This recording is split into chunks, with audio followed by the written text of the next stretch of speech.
What's up, friends? My name's Aaron Ciotti. Everybody calls me Ciotti.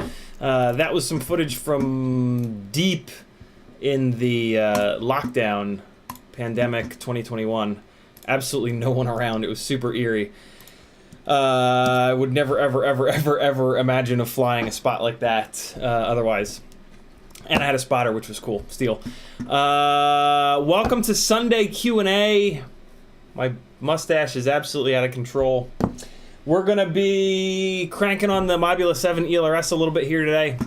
We're going to swap the motors over to the Aeolus, the HGLRC. Aeolus is the actual name, but come on. If you're not going to call those motors Aeolus, what are you doing with your life? So we're going to put those on here. I've also switched the camera setup on this guy, which we're going to need to get wired in because I think it's the wrong plug on there. We'll play with that as well. That's what she said. And I think we're also going to swap the frame out to the clear frame to match the camera, because if you're not going to fly good, might as well look good. In the chat, Apache Smokewood and Sniper was first. Richard was next. Dan636. Kevin Sumner. Richard again. Espander. Jackalope. Aircon. Michael Massey. EBRFPV. Apone. Naz Ariel. A&E Refrigeration. Arazi B. I pronounced it wrong. I forget how to pronounce it right. Imp FPV. Northern Tier. Paul McDonald. Dozer. Michael Massey. Flatirons FPV. T-Bird. Valhalla. Rick Kennedy. I almost said Canada. Richard, Frank Nicholas, Cadavra, It Starts, Graham P, Kevin Otto, Lewis Taylor, Gamma Gonad, Dusty Joe, Robert Garcelone, License to Drive. If you want to hear the gangly man read your name, you got to get in early, you got to say something. If you want to talk directly to me in the chat, all you got to do is type CiottiFPV and it'll light up an orange like that. That's how you talk to me. If you guys want to talk to each other, which you should, because the people that hang out in the chat here are amazing, very smart, great pilots, super knowledgeable, same thing as very smart, and just a great group of folks. So talk amongst yourselves in the chat. OG folks, if you see somebody that forgets to tag me and they ask a good question, do me a favor, copy it, paste it, tag me, and let's talk about it. This is my full-time job. If you want to support me, CiottiFPV.com has a million ways you can do that. Blah, blah, blah, blah, different things, Patreon. Go there, click all the buttons. Help me continue streaming, especially if you enjoy this content and want it to continue. All right, who's tagged me so far? Apache Smoke tagged me and said, good evening, what's up? T-Bird says, what's up, beautiful? Rick says, what's up, peoples? Freeloader says, morning. P. Richard Scott's in the house. What's up, Patrick? He says, P. Skiz and Sanaka in the house, building wings and shit. Nice. Patrick is my best friend in the whole wide world. Local pilot, awesome guy. I'm hoping that the house that Maggie buys is somewhat near Patrick. It's looking like, right now I'm about 15-20 minutes from Patrick, so we hang out like once a week, and it's awesome. I'm going to be moving a little bit farther away. Hopefully it's not too far away. But, you know, school districts are the top of the list of priorities for the kiddos. So it's all good. We'll make it work. Yella Captain says hello collective, and of course the one and only CiottiFPV. Thanks, dude. Quasimodo says what's up, baby? That's weird. Raviogi says I'm saying something. There you go. Raviogi said something. GMI Visuals Jason said been a while since I was here. You still on analog, or have you moved to DJI or HD0? Still on analog, GMI. I do have a whole bunch of DJI stuff now because folks in the chat are so unbelievably I can't think of the word. Generous, that's the word. So yeah, it's looking like next week might be DJI week, where I switch a couple of rigs over.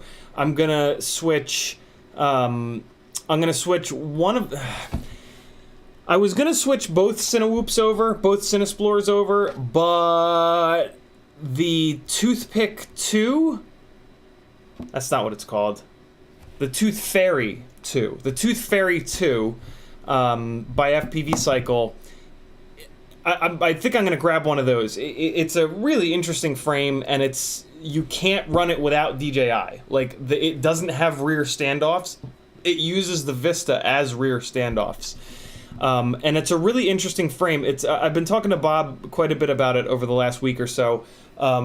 It handles vibrations a little bit better than the Cinesplorer, which I really like. The Cinesplorer is a fantastic frame, but when you really, really, really drop the filters low and push the PIDs high, there is a point where you run out of sort of vibration resistance in that frame, and the Tooth Fairy 2, it's, for the record, it's still the best Cinewoop frame available, straight up, like no questions asked.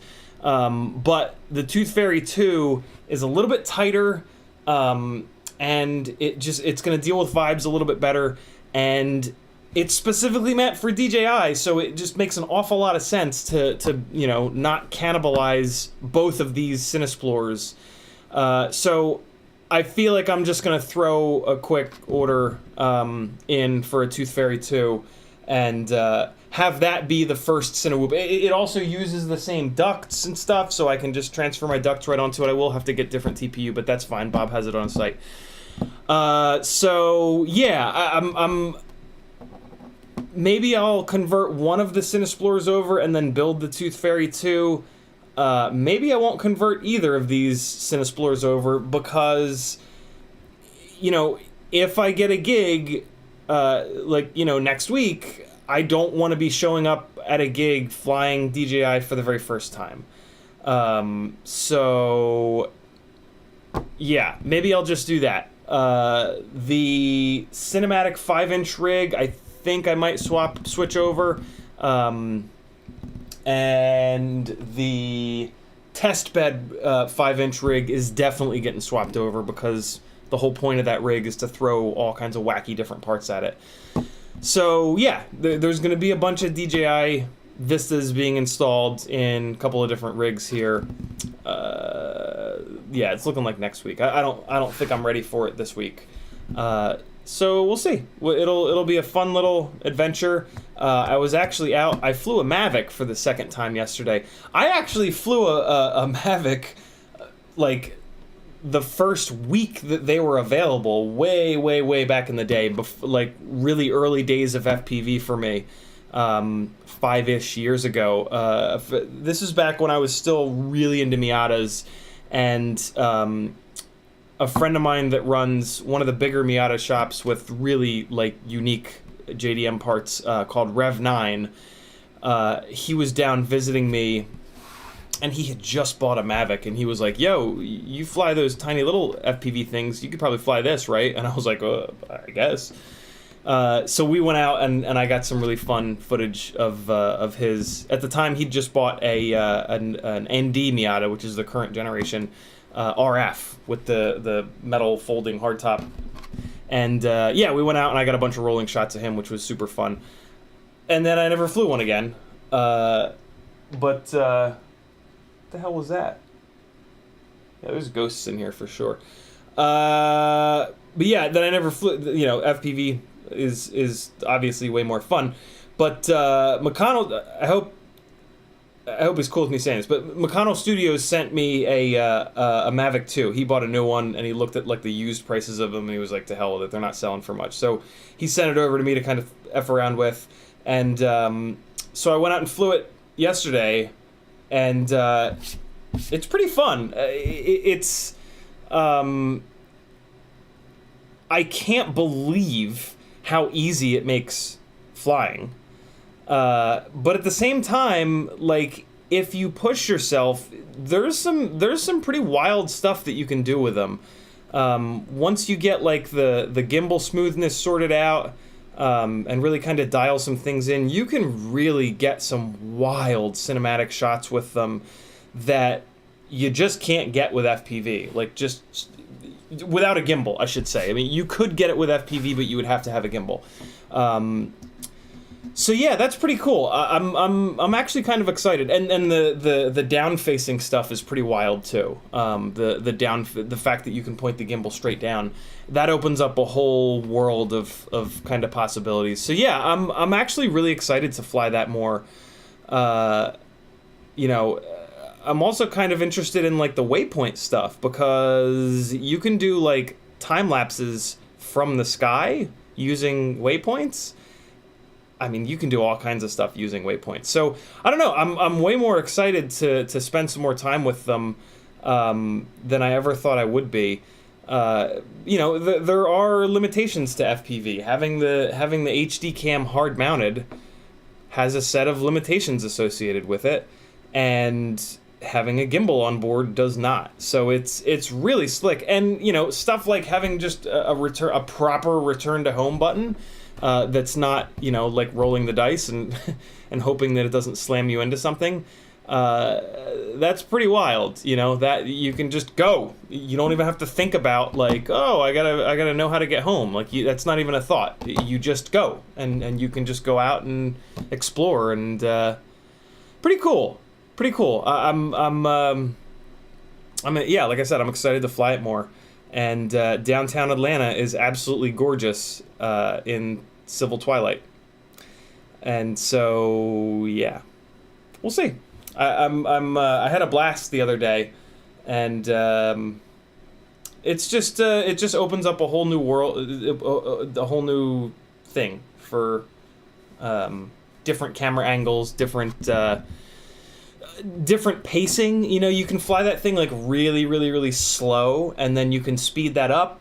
So there's just a whole bunch of cool ideas that I have of things that that it can do. So that'll be interesting. I'm looking forward to kind of playing around with that. And there is a big group of photography drone pilots here in Atlanta. So it would probably be good to kind of go to one of their little fly day things and meet a few of them and do a little networking. So it'll be cool. I'm excited. Very incredibly generous of Matt to send that over. You guys are wild. Danzilla the Terrible says, greetings from the Great White North. What's up, Dan? Acrodog says, do you ever build micros without prop guards, 2 inches and below? I used to, Acrodog, 4 or 5 years ago or so. That was mainly what I built. And then I just sort of... There are limitations to those rigs. Mainly, they don't weigh enough to get good momentum for a lot of, like, off-throttle throw moves. The part selection is very limited, so they just straight up don't fly as good as 5-inch rigs, just because they haven't had as deep of a R&D cycle that 5-inch rigs had. So yeah, they're great to learn on. You know, I flew them pretty much exclusively for my first year and a half or so of flying, and they served me really well. There's a lot of advantages to them too. You can fly them in many more locations than you can bigger rigs, because they're so quiet and you know, like, worry-free. You know, you can hit somebody in the face with one, you're not going to kill them or send them to the hospital. They're just going to get angry at you, or they're going to laugh. You never know. So yeah, they're great, and you know, I've got thousands I mean, I used to fly 10 to 20 batteries a day every single day on those. And so I've got thousands and thousands of batteries flown on rigs that are of that size. But yeah, I just sort of outgrew them and moved into 3-inch, 5-inch, where you've got more power, you've got a better power to weight ratio, you've got more mass to carry more momentum when you're off the throttle. And one of the things that does is it sort of makes your flying more three-dimensional. Those smaller rigs, it's kind of a two-dimensional, like, kind of RC car, ground pounder sort of flying experience, where you can go forward, you can go backwards, you can go left, you can go right. You can change your elevation, but not in the explosive way that 3-inch and 5-inch does, where you can hammer the throttle, chop the throttle, and just let it float for a couple of seconds. So yeah, and that's why they're really good for, you know, your first year, maybe 2 in the hobby. But if your goal, which mine was, if one of your main goals in FPV is to get really, really good as a pilot, there comes a point where they are definitely limiting. And that's when you'll typically move on. But they, you know, they'll always have a very special place in my heart. You know, Quad Camp Atlanta, way back when I sort of, you know, got on the map or whatever, that was like 1 week into flying 5-inch rigs for me. So it was really, really cool to, you know, get to have Drew and a couple of the other pro pilots kind of notice somebody that was pretty exclusively flying micros at that event. That was pretty rad. So Luan Gwyn says, what's your most expensive motor? I guess that would be the T-Motor F40 Pro 4. Their $25 motor. I only really know of one. I guess some of the bigger motors will get up into like the $30 range. But yeah, motors aren't expensive. Motors are very, very, very cheap, and most of them are the same price. So yeah, there's no correlation between like quality and cost of the motors. As long as you're looking at motors with the same spec, like for example, so Steele's motors are just hilariously expensive. and they don't perform any better than many other motors that are a lot cheaper. T-Motor F40 Pro 4, arguably, not really arguably with me, but people will certainly argue this, perform a lot better, make more power, are more durable, stuff like that. So yeah, the price of a motor, don't let that be like an identifying factor of quality, because it definitely isn't. The price of the motor has a lot to do with who's making money off of it, right? Like if there's a sponsored pilot involved in it, then the sponsored pilot is going to be typically making anywhere from $3 to $5 per motor. So that is, of course, going to add to the cost of the motor. And it also has to do with the company that's selling it and what they're willing to charge for it. You know, there's a real race to the bottom in FPV to try to just have the absolute cheapest possible stuff. So if one company is willing to make less money on a motor, they will sell that motor for less money to all of the retailers. And then they'll be able to sell that motor for less money. So yeah, some of the best motors that we've got are with titanium motor shafts are $22 a motor. And in certain ways, they will outperform $25 or even $28, $29, $30 motors. So yeah, the price of a motor means kind of nothing, to be totally honest with you. Yarb says, time to cram a Vista into a Ripsqueak then. Go. Probably not, not a Ripsqueak. Ripsqueak is a frame that is really well suited for analog.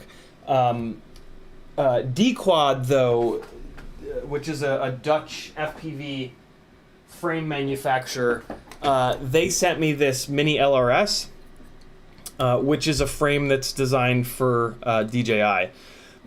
So there's a chance that at some point I will put a Vista into this. It's not high up on the list of priorities. There's I super appreciate them sending this, but I did tell them, like, look, I've got a huge waiting list of stuff that's waiting to be built, so it's probably going to be a while, and they were, before this gets built, and they were cool with that, which is great. But yeah, down the road, hopefully a Vista will go in this.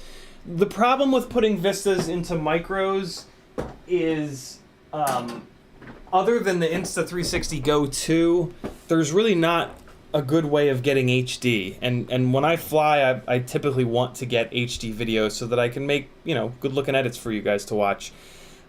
So Vista in a micro is kind of interesting. What you guys will see is a Vista go into a toothpick. The Vista is a very interesting solution to getting watchable HD footage out of a toothpick. And T-Bird actually sent me over a naked Vista. So I don't have a DVR or a VTX in the toothpick, so it makes an awful lot of sense to kind of throw that in there. It's a huge weight penalty in the toothpick, but the rest of the rig is light enough to sort of make up for it in a way. Mainly, though, it's just the best way that I can kind of figure out to get HD into a toothpick, watchable HD. HD 0 would be a better choice in terms of weight, but the HD 0 footage is pretty ugly. The way that it breaks up is not really watchable from like a cinematic standpoint, you know what I mean? Whereas the DJI footage is like shockingly decent. It's not quite good enough, in my opinion, for a 3-inch, for a proper, heavier weight 3-inch rig. Those rigs have the extra horsepower and durability to carry a proper HD camera like the Runcam Hybrid, or an Insta360 Go 2. So yeah, it's an interesting, micros are an interesting platform to kind of have the conversation of DJI versus analog. And I still think that analog is king on 3-inch rigs, because these Ripsqueaks with the onboard Runcam hybrids are just wild. I mean, having a fully protected onboard HD camera that's also a super low latency FPV camera, and you can build them out to be sub 250, that's kind of the dream. The Runcam Hybrid is not the best of the HD cams, but it's totally watchable. It's better than DJI quality HD for sure, no questions asked. Not quite as good as Insta360 Go 2, but infinitely cheaper. You know, we're talking about a $90 HD FPV cam versus a $300 HD only cam, and the Runcam is incredibly durable, and the Go 2 is kind of incredibly not durable. You can get the Go 2 from Best Buy if you order on their website with the Geek Squad protection, so at that point, durability to some extent goes out the window, but I don't know. As an example, the first Go 2 that I had broke on the very first crash, on the very first battery, and it wasn't that hard of a crash. The replacement that I've had, I haven't slammed it hard, because of how terrified I am from that first crash, but you know, that was not a good sign, and I've heard from a bunch of other people that they've not had good luck with durability on theirs either, which is not surprising. You know, HD cameras have no business being durable at all. Like, the fact that GoPro sessions are absolutely bomb-proof, like, that's an anomaly in the universe that will never be, that will possibly never be reproduced, you know? Like, the GoPro Heroes are a perfect example of that. They're fragile as shit. And so, yeah, like, the Session 4 and Session 5 really, like, fucked us all up, and they really set a completely unrealistic expectation in terms of durability when it comes to HD cameras. And you can see that by looking at every single other HD camera. Like, every single other HD camera that's ever existed has been fragile, and yeah, like, that should be the norm, not the Session. Schizo told me at one point that, and I don't know if this is real or not, but he said that GoPro spent like $500,000 or something like that on the R&D on making the Sessions durable. And it would not surprise me at all, because, yeah, I mean, like, if every other HD camera, for you guys over here, if every other HD camera is, like, you know, least durable to, like, most durable HD camera that ever, the Session is, like, all the way out here. Like, the Session is just this, like, completely absurd thing. So, yeah, it's important to kind of realize that and get our barometer or whatever for durability a little bit more accurate. Kevin Sumner says, DJI versus HD0, so you're saying I need to start sending you a bunch of HD0 stuff. I actually have a bunch of HD0 stuff, but I just haven't put it into anything because I've been sort of waiting for, you know, like the like 200 milliwatts is just not really enough for a 5-inch rig, and up until very recently, the HD0 VTXs that I've got don't fit in anything. Like, they literally don't fit in any frames. The 1-watt VTX just came out, but it's stupidly expensive. And again, fitting it into builds is going to be really difficult. It's just gigantic.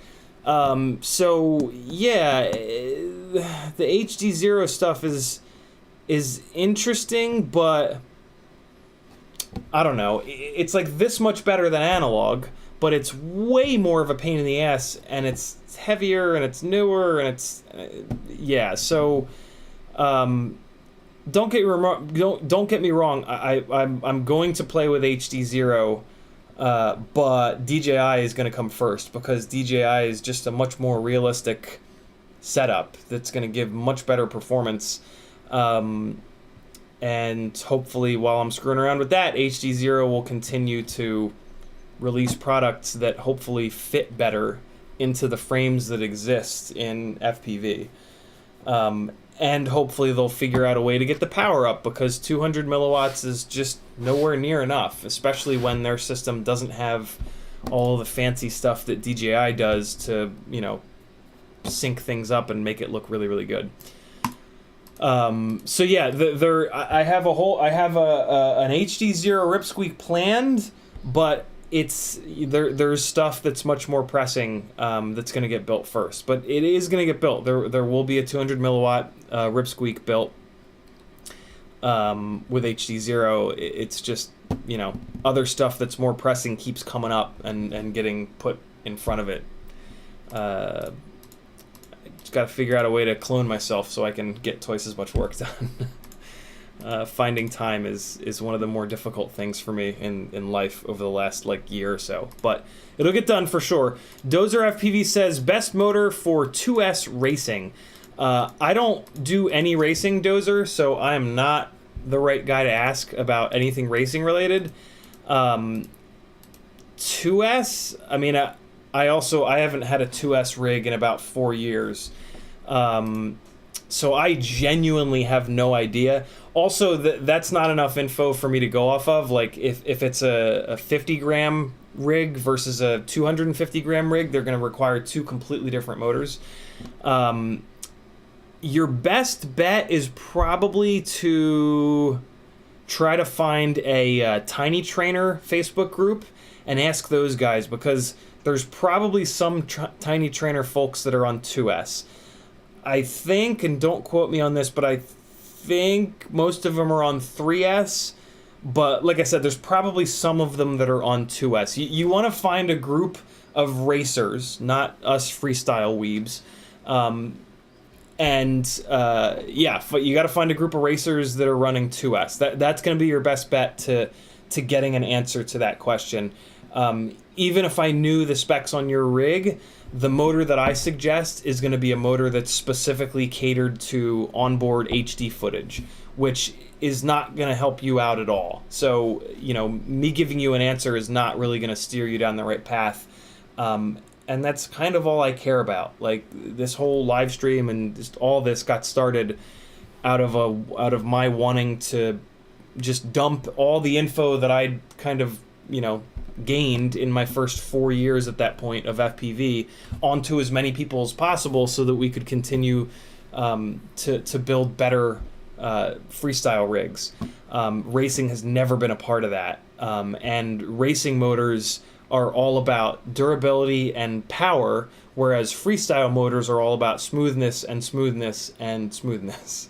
Because trying to get jello-free HD footage out of anything smaller than 5-inch rigs is a real son of a bitch. So that takes like absolute full focus. And that's really all that I know. So yeah, I don't want to give you a bad answer and have you get whooped out on the racetrack. You're going to be much better off talking to actual people that race. And you know, this community is great because everybody is like super.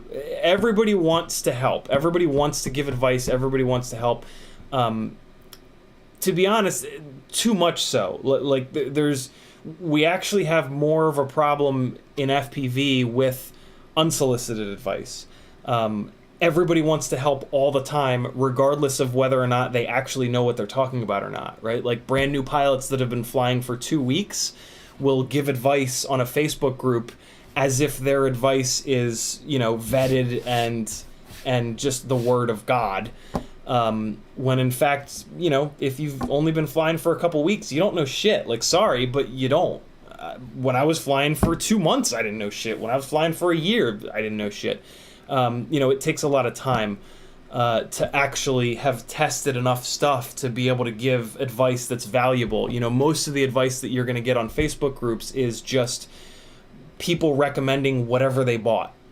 And you know, there's a lot of garbage out there. So most people have bought garbage. So most advice that you get on Facebook groups is garbage. So it's really important when you're asking a question to, you know, the open audience, to specify and to ask for you know, to give as many specs as you possibly can, to ask the most detailed question that you possibly can. That's going to weed out a bunch of folks. But then when people give you advice, it's really important to reply back to them. I mean, to look at who they are, check their channel out, see how long they've been flying. Maybe they've got some flight footage. You can see where they're at as a pilot. And then, but most importantly, just like reply to their recommendation and be like, hey, you know, tell me more. How long you been flying? How often do you crash? What do you crash into? You know, yeah, that's what actually matters. And when they say, you know, I've been flying for a month, you know, that's, I know it sounds harsh, but like, just don't really, that's not the advice that you want to follow. So be careful of all that. You'll find a couple of folks that have been around for a long time, and you know, the other really important thing to ask is, like, you know, if it's a motor question, what other motors have you tried, right? Like, oh, you know, such and such motor is the best. Is most replies that you're going to get are going to be such and such motor is the absolute best. And then reply and say, one of the things that you want to ask is, you know, what other motors have you tested? And 99% of the time they're going to say, oh, none. So, you know, that advice has one grain of value, because what's nice is they didn't say, like, you know, this motor is the worst, right? So you know that the motor at least works, right? It didn't come out of the box broken. It didn't fail. I mean, hopefully, maybe they just returned it and whatever. Because, you know, when you spend money on something, you're, like, beholden to it a little bit. Like, you don't want to feel like an asshole that wasted your own money, right? So your tendency is going to be to say, like, oh yeah, this is great. But without any experience with anything else, that advice is pretty worthless. It's not totally worthless, but yeah, just keep that in mind, because that really runs rampant in FPV. Luan says, we got that. Luan, for the record, give me a couple of minutes before you ask the same question. There's a lot of questions. I get a little bit backed up on the chat, so just give me a little bit of time. I will get to all questions that people tag me in, though. Michael Massey says, yo, I'm super new to the scene, but I've watched Mr. Steele and fell in love with his videos. Looking forward to finding out what your channel is all about. Glad to have you, Michael. My flying style is kind of completely opposite of Steele. Steele is very, like, skateboardy, very, like, stick slammy. I am much smoother, much more about, like, a cinematic approach to kind of freestyle FPV.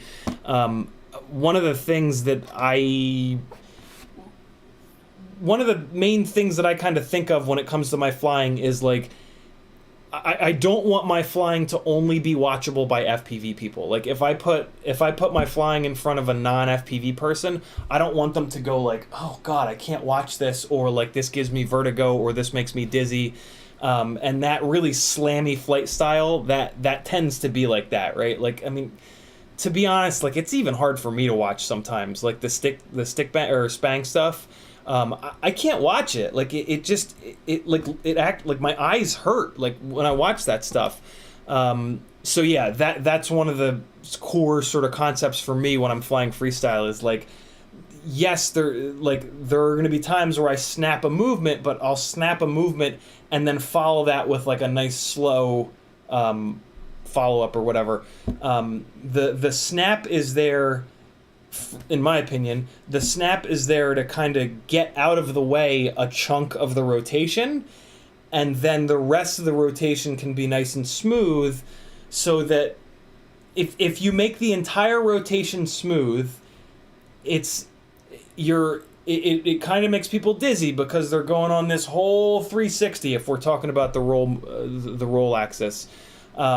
Whereas if you get a bunch of the rotation out of the way quick and then you slow down, first of all, you can slow the rest of the move down even slower, right? If you do the whole thing at the same rate, it's going to be like this, let's say, right? Whereas if you snap it, you can get a bunch of the rotation out of the way and then really slowly finish it off so that you're really getting down close to the ground. And then right before the ground, you land with the horizon totally flat, bump the throttle, and away you go.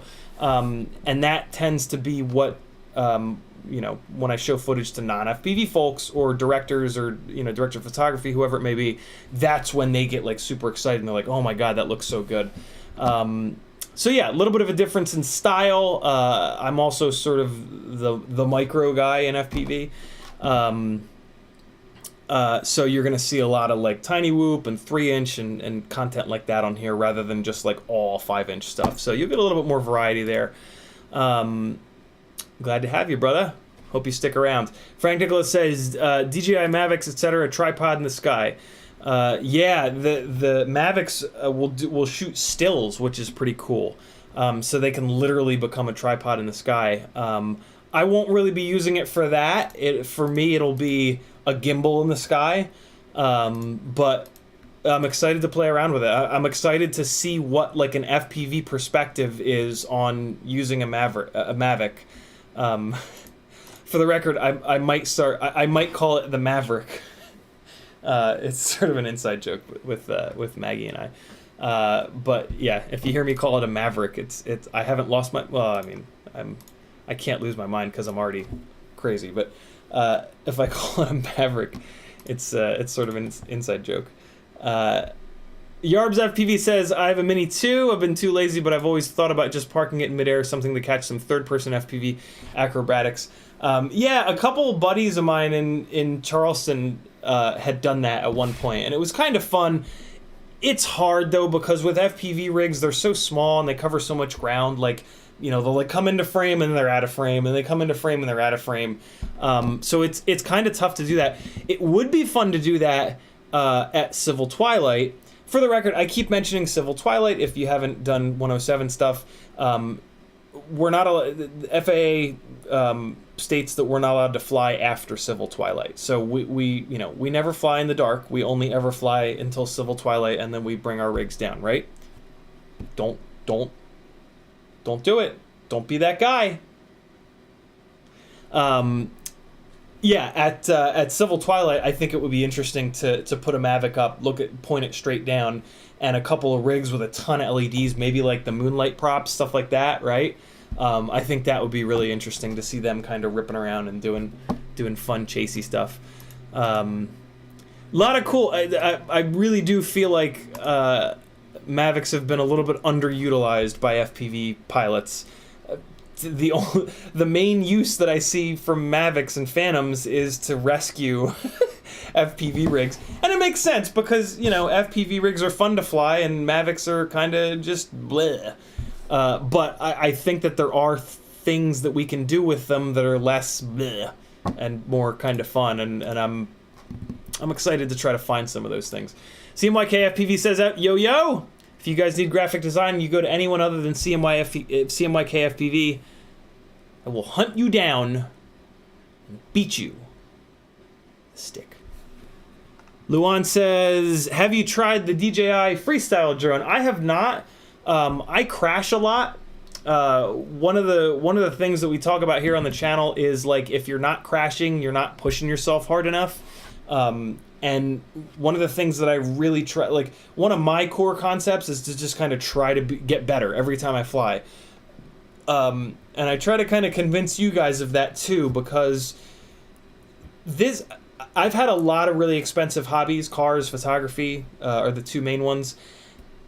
FPV is an incredibly inexpensive hobby where you can do all of your repairs and work inside with small stuff, not smashing your knuckles, not, having the car fall off jack stands and damn near kill you, or unfortunately in some cases actually kill you. Like I've lost people in the racing community that have had their cars fall on them and kill them, right? There's all these advantages to FPV, and like I always try to like kind of talk as much about them. Not to mention that, crash it and like just crashing. Like when we crash in FPV, we don't get hurt. Like if I'm up on a mountain road and I crash exactly wrong, like that might be it. That could be game over. So yeah, crashing is a really fun, accessible part of FPV that I think everybody should be doing more. Especially because it's the only way to push yourself to your limit, and that's where you actually learn. Like, if you want to get better as a pilot, crash a lot. Don't just crash for the sake of crashing, or don't crash trying to do something that is, like, way beyond your capabilities. That's the only caveat there. Like, if you're so like as a pilot, I'm maybe like 6 or 7 out of 10. All right. I want my crashes to be me trying shit that's like a 7 or 8 out of 10.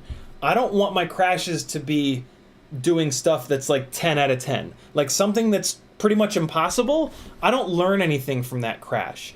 So that's really important. But if I'm a 6 or 7 out of a 10 and I'm flying at a 4 or 5 out of 10 level, I'm not really learning much, if anything. You want to at least fly at the level of that you're currently at.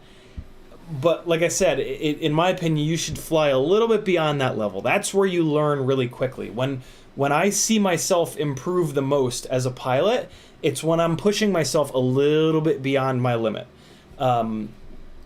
Sometimes a little bit too much beyond my limit, but and you'll know it. You'll know it. Like when you have a crash and you're like, oh, almost made it. Like that's what you want. You don't want a crash where you're like, well, that was a 500-foot drop through a hole that was this big. I didn't really have a chance anyway. Like, no. Like, you'll do that every once in a while because, for the glory. But for the most part, you want your crashes to be like, oh, if I try it again, I can probably hit it. You know what I mean? Like that sort of thing. And the DJI FPV drone is just infinitely fragile. I mean, like, stupidly fragile. DJI should be beaten with a hammer for making it so fragile, to be completely honest, because like they would not. I think you could make a really good case for they made it fragile like that on purpose, and I think one of the biggest arguments there is that they don't let you fix them. Like they force you to send it to them to fix them. They don't sell the replacement parts. So yeah, it would not have taken much for them to make it durable. The FPV exists and it has existed for a long time. If they'd gone to Google and typed in FPV frame, they would have seen that they're carbon fiber. Right?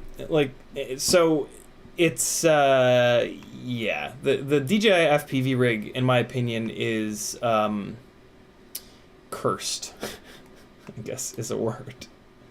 It's, yeah, and I have no interest in flying it because, and it's also stupidly expensive, right? Like, I can't afford one. And so I'm never gonna have my own. And then if somebody else lets me fly theirs, I'm not going to crash it because it's going to break, and then they're going to have to pay a ton of money to have it fixed and wait for a while to, so it's just, I don't know. I don't think that the DJI Freestyle drone has anything to do with FPV. I think that is a photography drone that, yeah, that's just what it is. It's a photography drone. It's not an FPV rig in my opinion. T-Bird FPV says, as far as getting the video, Mavic can get jobs done. I have the M2 Pro Mini 2 and Mavic 3. I use my Mini for fly-throughs on houses. Oh, that's cool. You have to watch geofencing on DJI. Yeah, the first time I tried to put it up in the air, right down the street from Maggie's house yesterday, it wouldn't let me take off because there's an airport. I mean, it's not close, but it's close enough. I was actually the place where I tried to put it up in the air was like right on the edge of the circle, and I was like, oh, okay, well, that's good. That actually, I was like really excited about that. I'm like, all right, thank God this, like, because if I'm flying on an airplane, I don't want some idiot to put their Mavic or their Phantom into the engine. You know what I mean? So that was kind of cool. That was cool to see that. And I mean, like I was hitting buttons. I was like, oh, maybe I can override it because I just wanted to like hover the damn thing. I didn't want to go up. I just wanted to like put it up in the air real quick. And there was no way to, it like would not let me take it off. I'm like, good. Thank you. Like, that's really important because the people that buy the photography drones don't know shit about shit. And they're the people that are going to kill an entire 747's worth of passengers, because they just know nothing. They have more money than sense. and they, you know, by that, they kind of don't care either, right? These are also the people that just like, I got tons of money, I don't give a fuck about anybody else, it's all about me, right? So, yeah, that was cool. I was very glad that it didn't let me take off. GMI Visuals says, I purchased the DJI Mavic 2, sold it after 4 weeks, as it was so boring compared to myself. Self-built FPV gear. However, I regretted selling it, so I got another one last week, eager to try again. That's annoying, but at the same time, you probably got a new one. And, you know, you probably sold it for a good chunk of what it was worth. Probably didn't, you know, take too big of a bath, all said and done. McConnell Studios says, rock on, man. Speak of the devil. Thank you again, brother. Super, super, super generous. T-Bird FPV says, also they've changed the app, so no waypoints now. Oh, really? I thought I could have sworn I saw a waypoint thing in there. I'm super green with it, though. I've only spent maybe an hour, all said and done, so I'll play around more with it. Gamma Gonad, wow, I'm way behind, 319, Jesus. So I'm 40 minutes behind. Let me try to go a little bit faster through the chat here. I've owned 4 different, Gamma Gonad says, I've owned 4 different Mavics, sold them all. If you love just taking pictures, which I know you do love, do it. I can't argue it's not a good tool to have, though, boring. Yeah, so that's another thing that some of you guys might not know about me, is one of my longest, might be my longest running hobby. Motorsport probably is, but one of my longest running hobbies was shooting stills photography. I started photography my senior year of college, which is about 20 years ago now, and just kind of never stopped. It was my only hobby for 5, 6, 7 years or so, and I've just always loved it. I burned it out pretty bad, but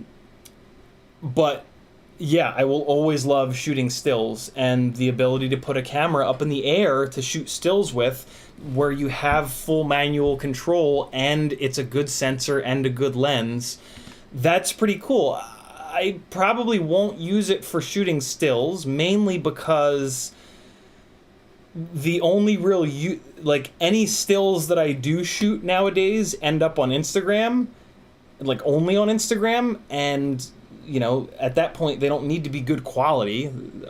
So video, you can just take 4K video and take a screenshot of it, and that is way more quality than Instagram will ever need.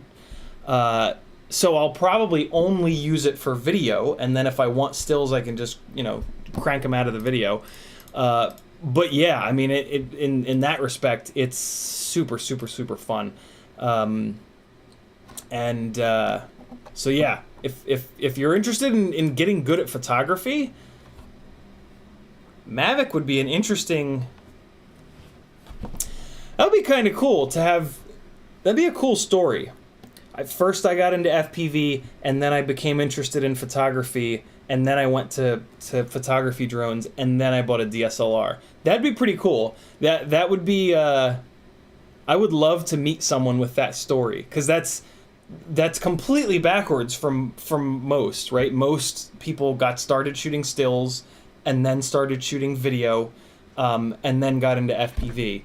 It was a little bit backwards for me. In college, I was a TV radio major, so started shooting video, and then I started shooting stills, and then got into FPV. But that would be a wild journey to go from FPV to photography drones to DSLR work. That'd be kind of cool. Paul McDonald says, what's a safe way to loosen a lens to refocus it? This guy seems to be super glued on here. Ooh, there's not a great answer there, Paul. There really aren't safe ways to do it, because the lenses are plastic, so you can't really put heat into them. You certainly can't put enough heat into them to soften up the glue that the idiots use from the factory. The only way that I've been able to do it is to get up in there with an X-Acto knife, and like that's not safe at all. Like you're about to stab yourself, and it mangles the threads and shit. Like, yeah, there's not a great way of doing it, man. I do not have a single secret for you. I guess maybe you could try like the super glue loosener stuff. They sell like I used to have a little bottle of it, but I think it dried up. But sometimes they don't use super glue, and I don't know if that stuff is going to be too aggressive on the plastic of the lens. Yeah, there's not a great way of doing it. At this point, for me, what I do is take, I don't think I have them in here. I used to have a pair of pliers that, so like needle nose pliers, but then in here they had a big open area with some teeth on it. It was on a Leatherman Wave. If you look up a picture of a Leatherman Wave, you'll see, like, it's, you know, it's got the needle nose part, but then it's got like a part in here, and that would kind of fit the lens, and I would just get that on there, and I would squeeze it pretty hard because I didn't want it to slip, and I would just brute force the damn thing, and if it broke, it broke, and if it didn't, it didn't, and that was kind of it, because I just don't know of another way. Chat, do you guys know of a magical way of doing it? I've never been able to figure one out, and that's happened to me forever. Acrodog says, thanks for the reply and great info. You're certainly welcome, my man. Athix says, one guy thought Eco 2s were steel motors on a blind test.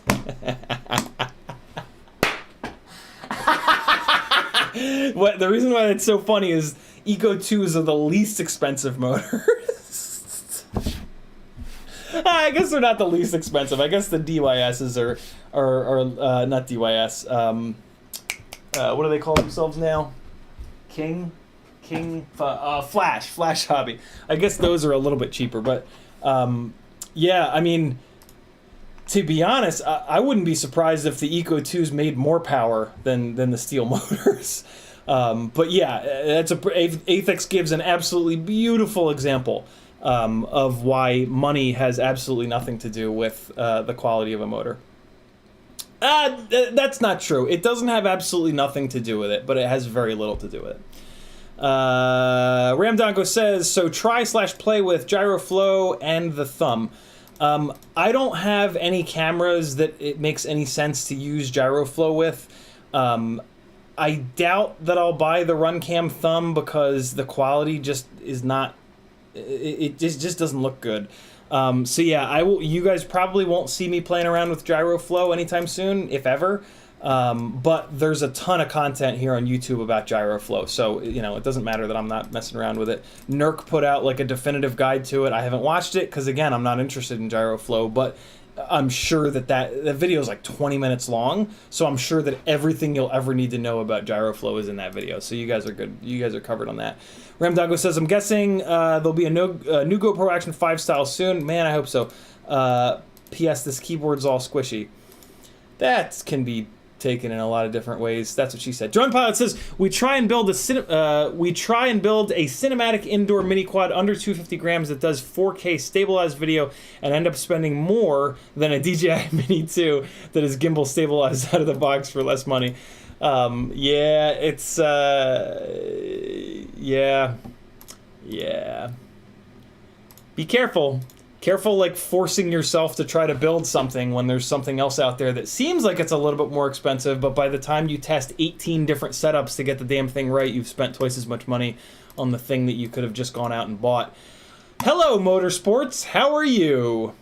Very, very popular thing to do in the world of motorsports is to take, for example, a Miata that you spend $5,000 on, and then you drop like, I don't know, 10, 15 grand into it, and you end up with something that's barely as fast as a $20,000 car from the factory. There are typically, it's typically not that cut and dry, but sometimes it is.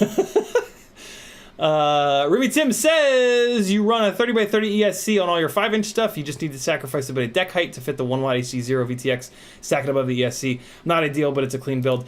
Yeah, that was the plan. That was definitely the plan, but that VTX is very, very, very heavy. And yeah, I mean, the long and short of it is that VTX is as heavy, if not heavier, than a Vista, and it gets outperformed in every way by the Vista. So it's like, if I'm going to add that much weight, I'm going to put in a system that's going to function better.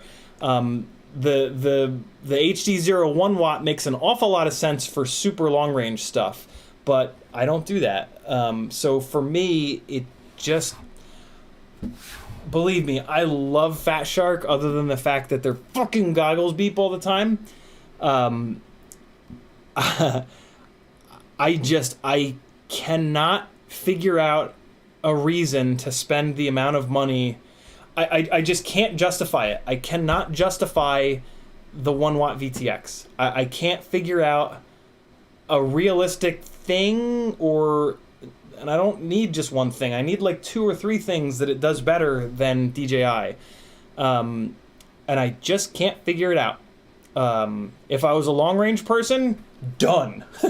Absolutely, just the end. Good to go. But I'm just not. That's not my thing. And when you take long range out of the equation, I just can't figure it out. I can't figure out a reason to build other than clickbait, which I should be giving more, which I should be paying more attention to. As someone this is, my career. But that's just one thing. I need like a second thing, I need a second thing that HD0 will do better than DJI. Athix says antenna is key for HD0. Yeah, I mean, you could say that about analog, probably DJI too. Yeah, good antennas, it's a great point by Athix. Good antennas are a big, big, big deal. Getting a proper antenna that's placed properly, that's not bashed to hell, because when you start slamming antennas, they lose their internal, the tune basically on the inside. Super, super, super, super, super important. Veritas Weasel says, can you use the DJI FPV goggles that come with the DJI FPV drone with the DJI Video Modules with Vista Modules? I think so. I think that the goggles that come with the drone are just the V2 goggles. I think they're just the regular old V2 goggles. Don't quote me on that because I'm a DJI noob, but I'm pretty sure that they are just regular old V2 goggles.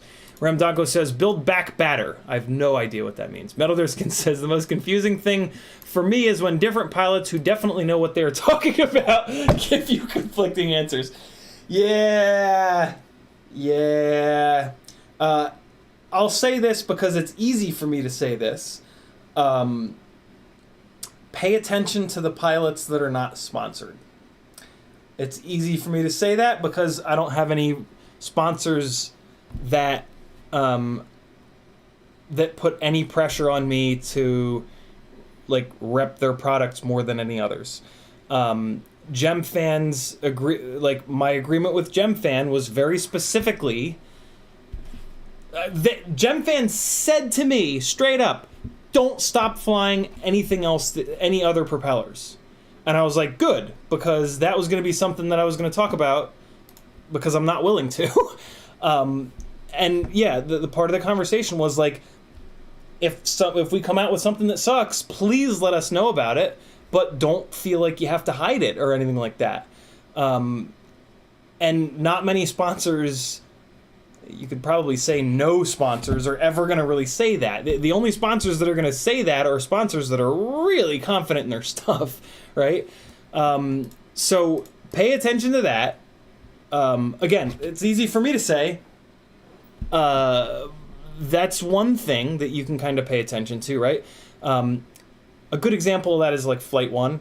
Flight 1 pilots were...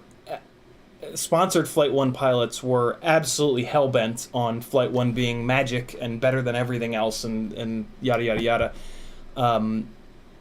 Today, I don't know if there are any Flight 1 sponsored pilots left. And it's been pretty beaten to death proven that Flight 1 is like unquestionably the worst of the flight firmwares and always was. So yeah, it's a perfect example of that. So yeah, be careful with that. But you're absolutely right, Metal. You're absolutely right. The second part of that is placebo. The placebo in FPV is so strong, so strong. And I think the reason why is that we're not in the quad. We are only connected to the quad through our eyeballs. And our eyeballs, first and foremost, trying to, like, our eyeballs' ability to perceive the throttle is, like, impossible. Because unless you're, like, an inch off the ground, changes that you make to the throttle in, like, through your eyes are super subtle and almost nothing happens, right? Like, if you're a foot in the air and you go to 2 feet in the air, there's almost no visual representation. If you're 100 feet in the air and you go to 120 feet in the air, there's pretty much no visual change, right? So, like, the placebo is just ridiculous in this hobby, in FPV. So it's really hard. It is really hard to tell the difference between stuff. And yeah, there's humongous confirmation bias. Human beings are wired specifically for confirmation bias, right? Our brains are pattern machines. So there's like a million things that make it incredibly difficult to tell the difference between product A and product B. So realistically, what you need to look for are blind tests. You know, one of the more recent super perfect examples of this is Joshua and Kevin Stinger Swarm testing Express LRS. You know, Kevin has been a pro pilot for what, 4 years. Joshua is an incredible pilot, and the two of them were as wrong as they were right about big changes in latency. And you know, there are a lot of pilots, a lot of pro pilots that like preach, you know, that they can feel the difference in like 1 millisecond of latency, and that, you know, latency makes all the difference in the world. And then you've got two super seasoned pilots who are getting like a 10 to 20 millisecond variation in latency that can't tell the difference. It doesn't say anything about them as pilots. It's all about the fact that, you know, the placebo and the confirmation bias are just too much, and just our interface with the quad, our eyes suck, right? Like in motorsport, it's completely different because you're in the car and you can your inner ear, you know, his ability to sense G-force is much more refined, and there's a lot more going on when you're inside of a car. You're able to hear things.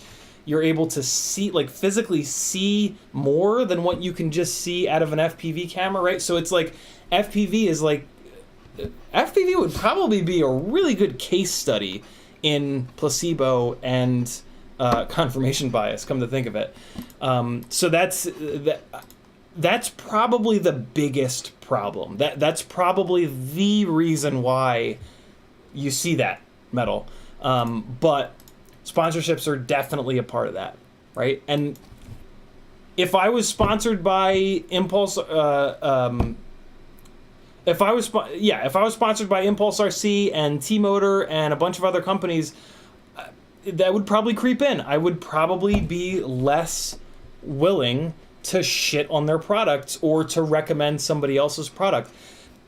That, you know, and I like to think of myself as somebody that would fight against that harder than anybody, or at least, you know, I would, right? Because, like, you guys know me by now.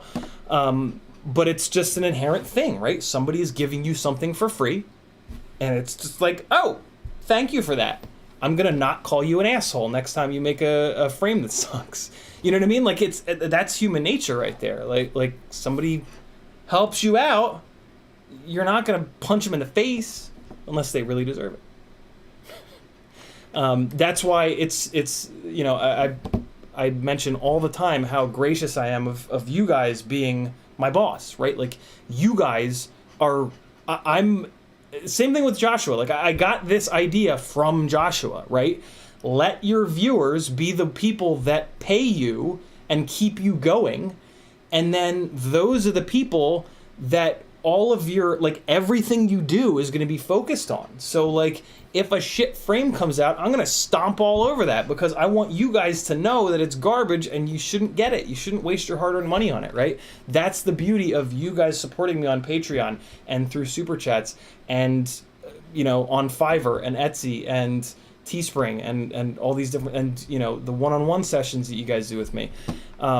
It's also why, it's one of the reasons that I love the fact that I've been getting cinematic flying gigs, is because those can support me as well, so that I can, again, continue to just tell you guys what I've found that works really well and have no bias whatsoever. So yeah. Remember when I said I was gonna go through the chat faster?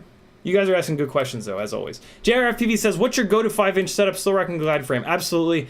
I mean, there haven't been many frames that have come out that have been all that interesting since the glide, to be honest. But of the ones that have, like, there have been ones that handle vibrations a little bit better, but the glide handles vibrations totally, like, good enough, all right? And then the other benefits, all of the other benefits of the glide just completely blow all of these other frames out of the water, which we talk about, you know, all the time. So I won't go down that rabbit hole. But yeah, the glide is still the best 5-inch frame in my opinion. Yeah, when almost 100% of the time when people finally, like, move away from some other frame to the glide frame, they'll message me and be like, I wish I'd done this sooner. It's just, like, you know, when you look at this big list of things that make a frame good, the glide ticks more of those boxes than any other frame. It's not a frame that's, like, really good at, like, one thing, right? It's not like a super hype train frame. It's not, like, brand new and shiny and, like, oh my god, it's got fancy aluminum standoffs. Oh, right? Like, oh, that got out of hand. Kevin Sumner says, I feel like those conflicting answers are because there's a lot of personal preference and equipment choices. Flight style alone is a huge part. Yeah, very, very true. Very, very true as well, Kevin. Had to get out of there and read another comment. It's nice that there's always another comment to read. I can just bail on my insanity. Metalordskin says, any good advice for finding tunes on Epidemic Sound besides just listening to everything? Yeah, I do actually have advice, Metal. Go set your home page, set Epidemic Sound as your home page, or just leave it open as in a tab, and every single day refresh that tab, because every single day Epidemic Sound's staff puts 10 staff picks on their first on that home screen. And those are almost always really, really, really good. So every day, go and listen to 10 songs. This is also going to allow you to spread this shit out, because listening to 500 copyright-free songs in a row to try to find the good ones is torture. So this'll spread that out. Because that's what you have to do. You have to listen to 500 or 1,000 of them to find the actual decent ones. That's just the deal with copyright-free music.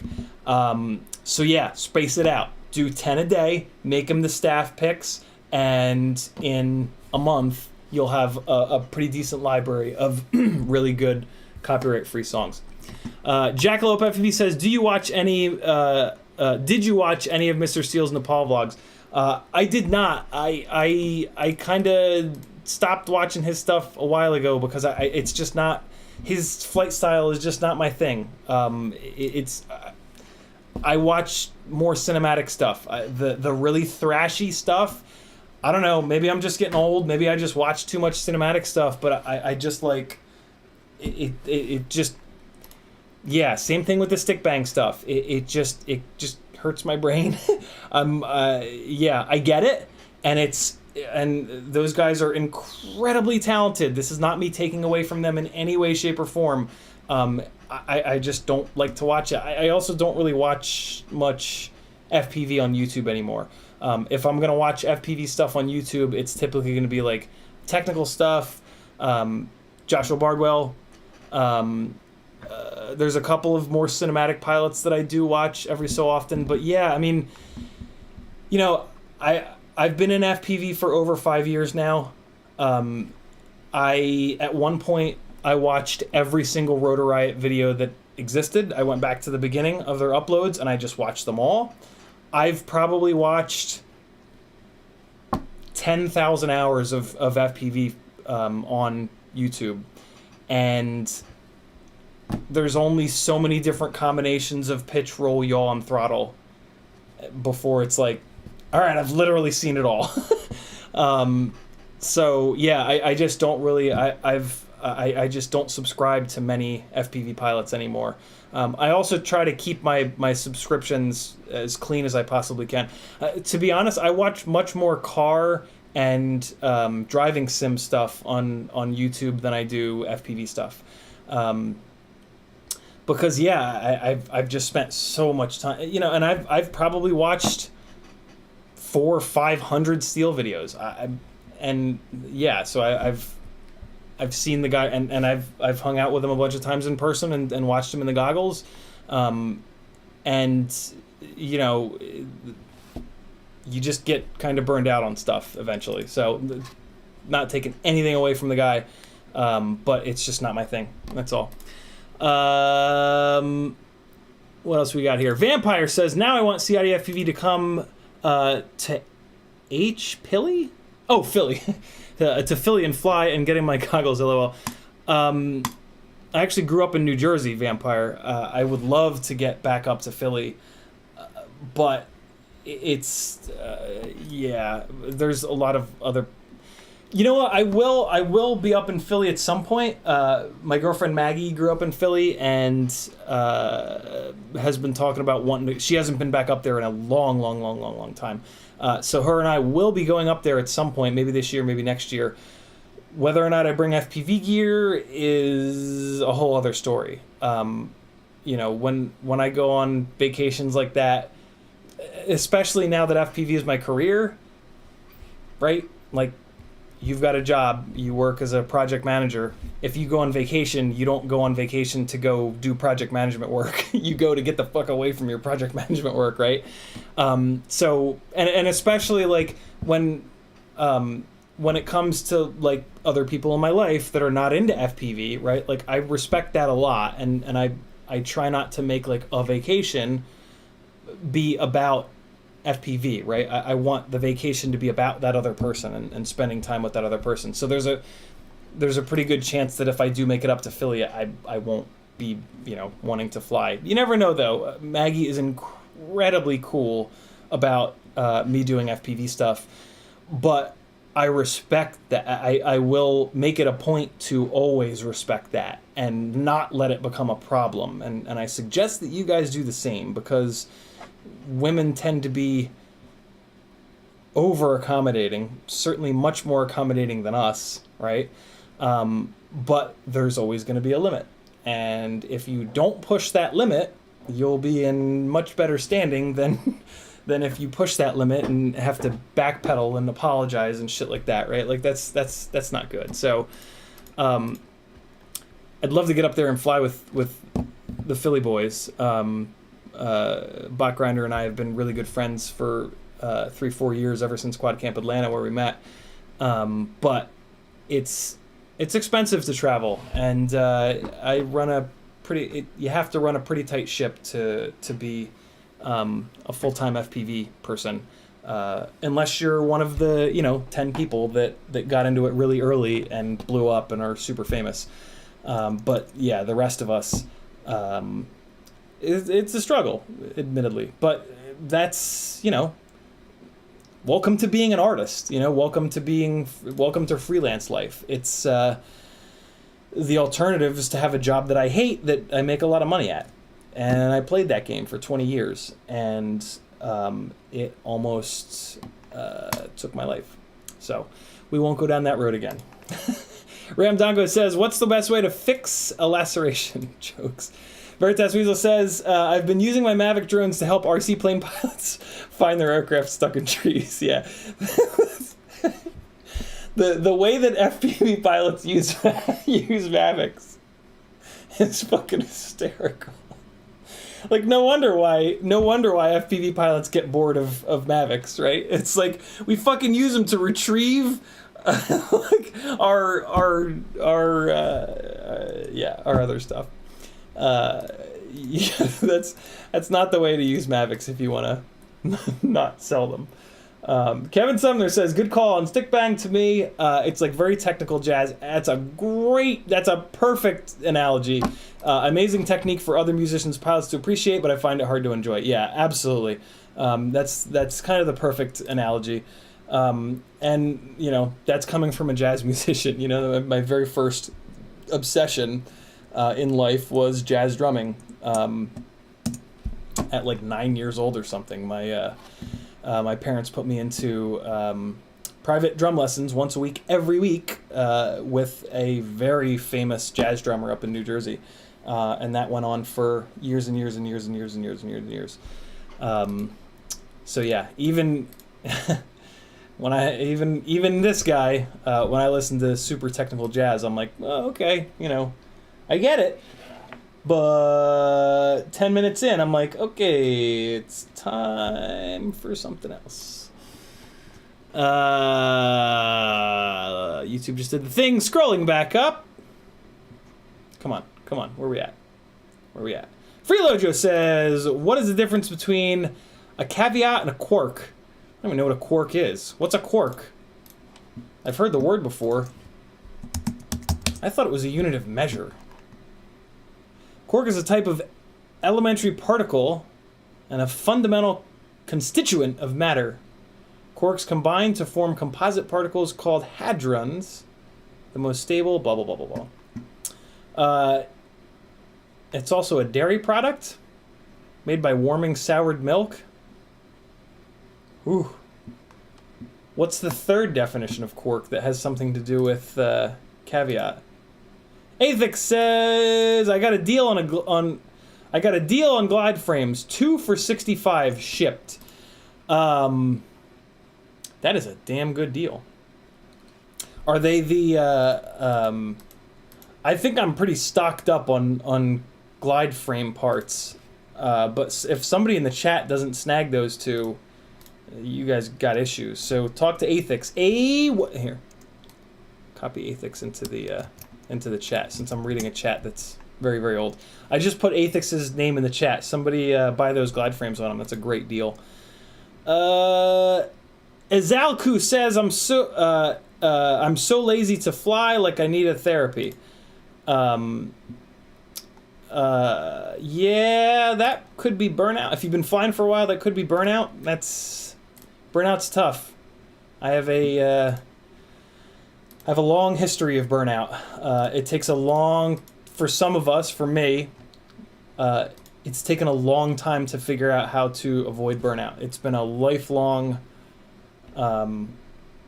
journey in figuring that out.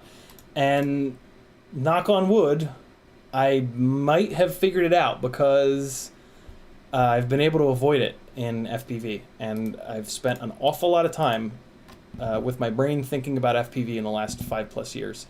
So yeah, I don't have any tips on that. But yeah, I don't know. Ramdago says the gimbal control from the DJI FPV drone should be taken on. I think what Ramdanko might be saying is that the fact that the DJI FPV drone has a gimbal on it is awesome, which I agree with. I love the fact that it can gimbal up and down. That opens up some really interesting possibilities. But the fact that it's so fragile is a complete deal breaker. And the fact that they don't let you fix the damn thing yourself, again, total deal breaker. Demenis says, my buddy has a Mavic and he says you can get authorization to fly, put a code in, and then it will take off. Oh, right. Is that Lance? I think that's Lance. Yeah, you got to get in touch with the tower, I think. That's not anything that I have any interest in. But yeah, that is a thing. Good call. Ramdago says, there are no equivalent controllers to scroll a gimbal. I'm not sure what that is in reference to, Ram. Abraham says, what's up? Hope you're well. I am a little tired. admittedly. I went on a, oh my God. So I've always had stomach issues. Mainly, I've assumed that they were related to anxiety. The brain to gut connection is real and very powerful.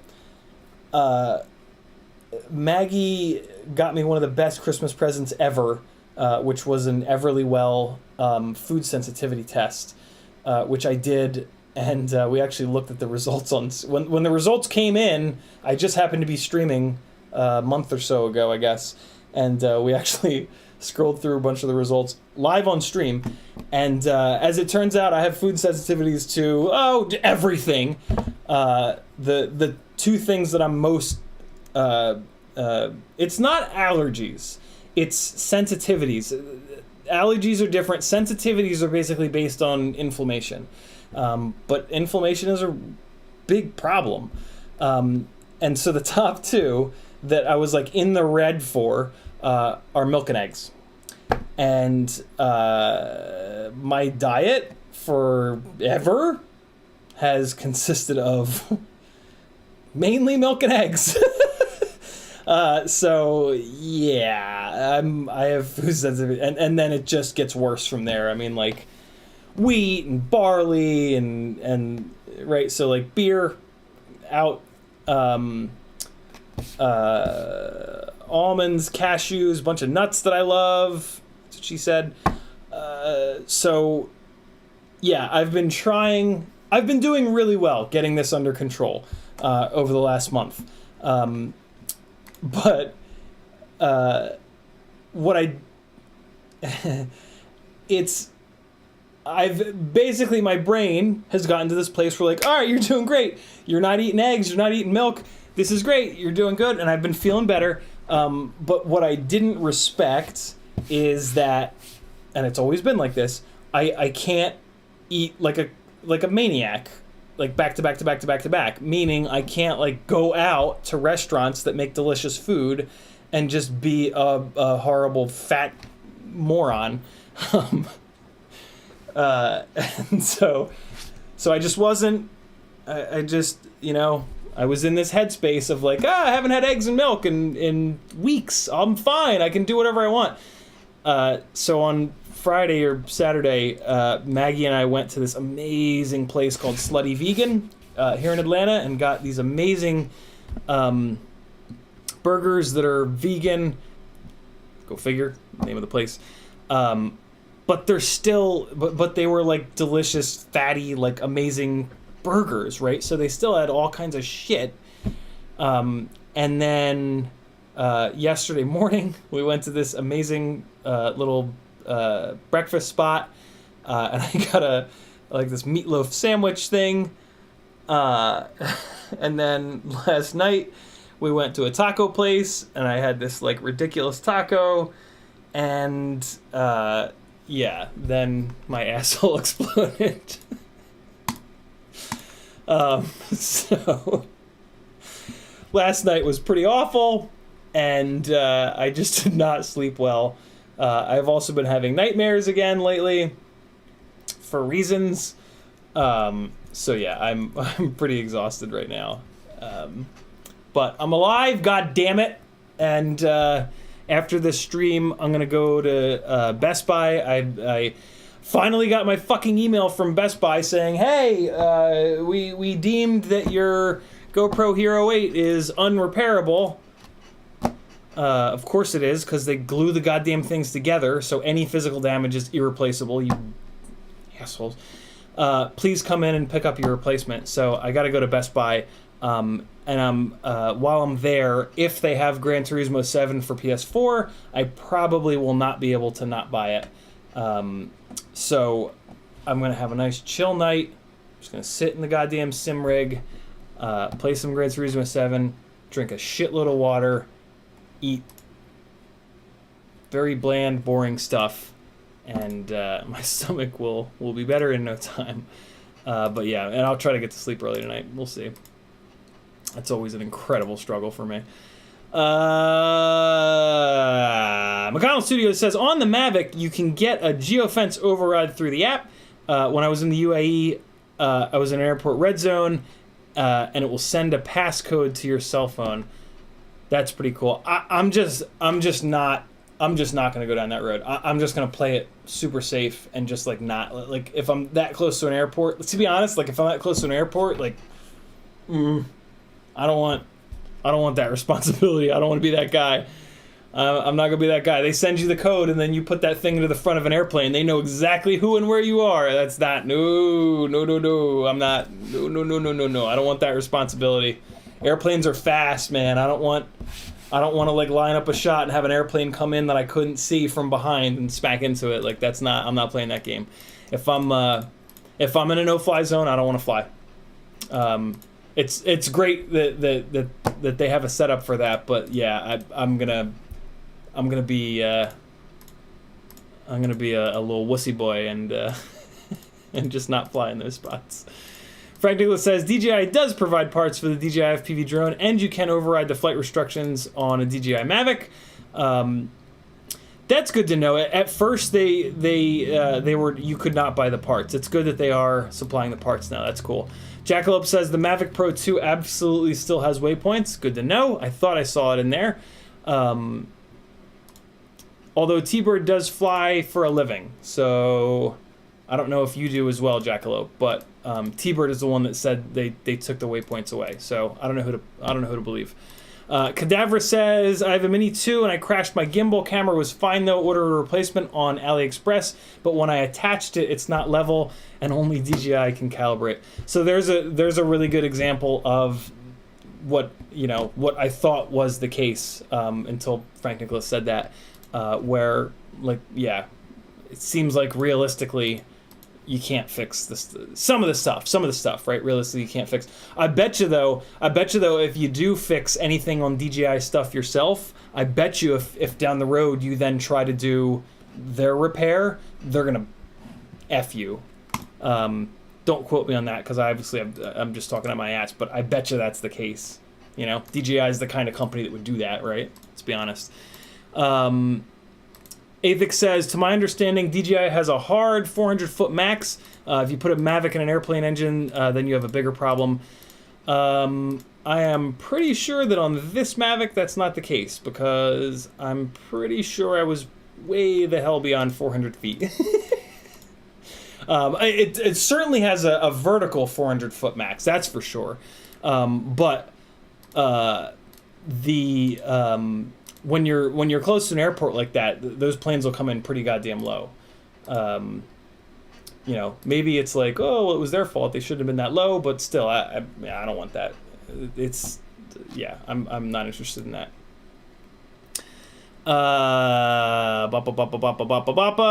Ramdanko says, check out seabirds getting thrown into Boeing engines. Yeah, and chickens and shit. There's some pretty awful videos of airliner engines being tested for what they can withstand.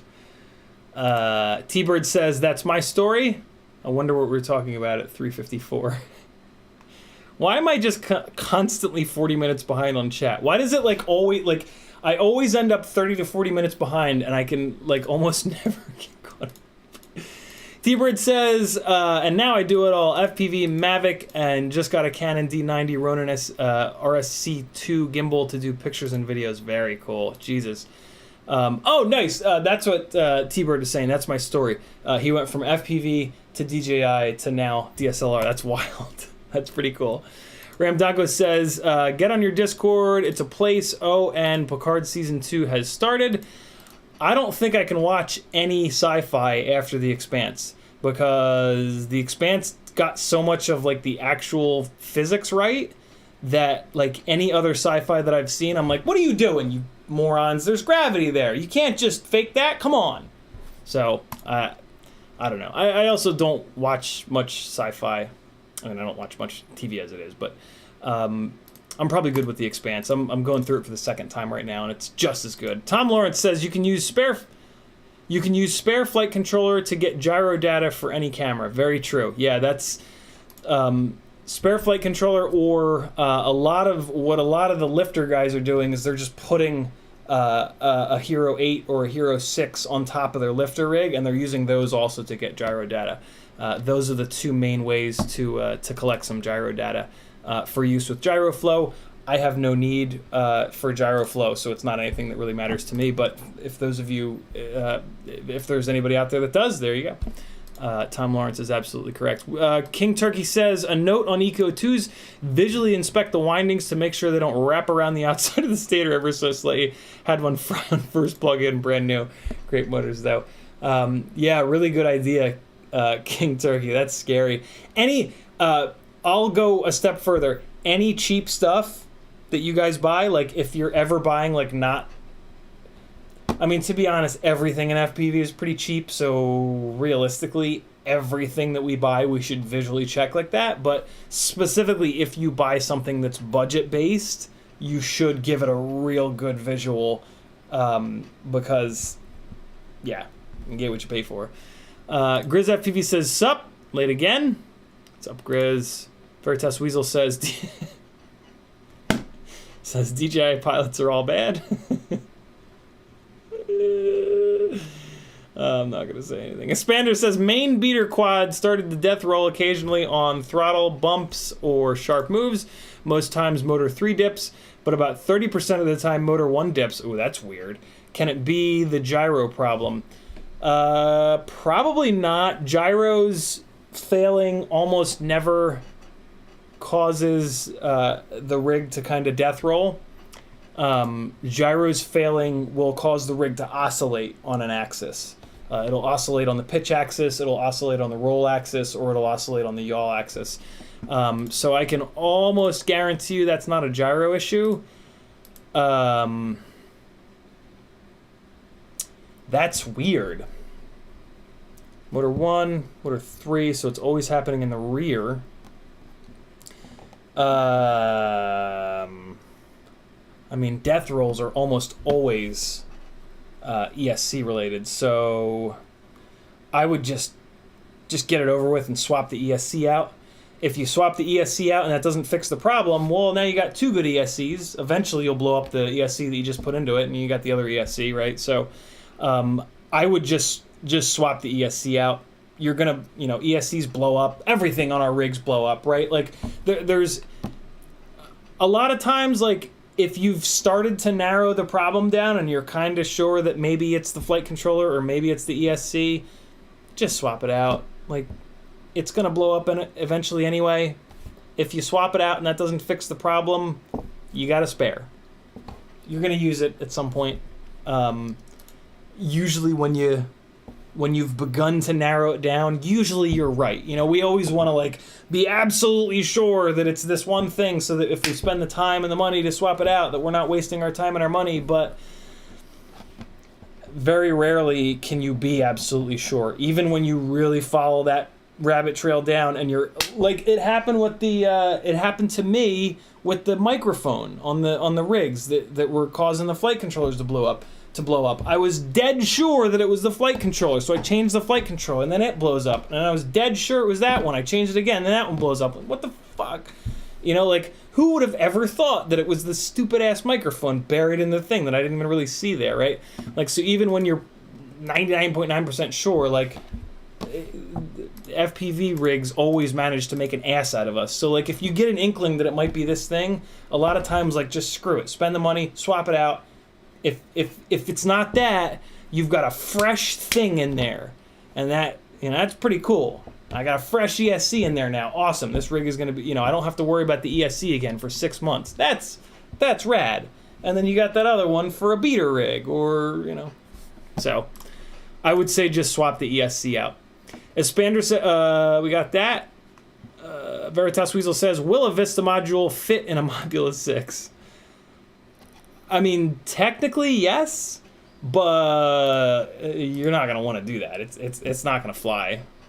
I don't even think it'll fly. If it does fly, it's gonna fly horrible. So yeah, I mean, technically yes, but don't do it.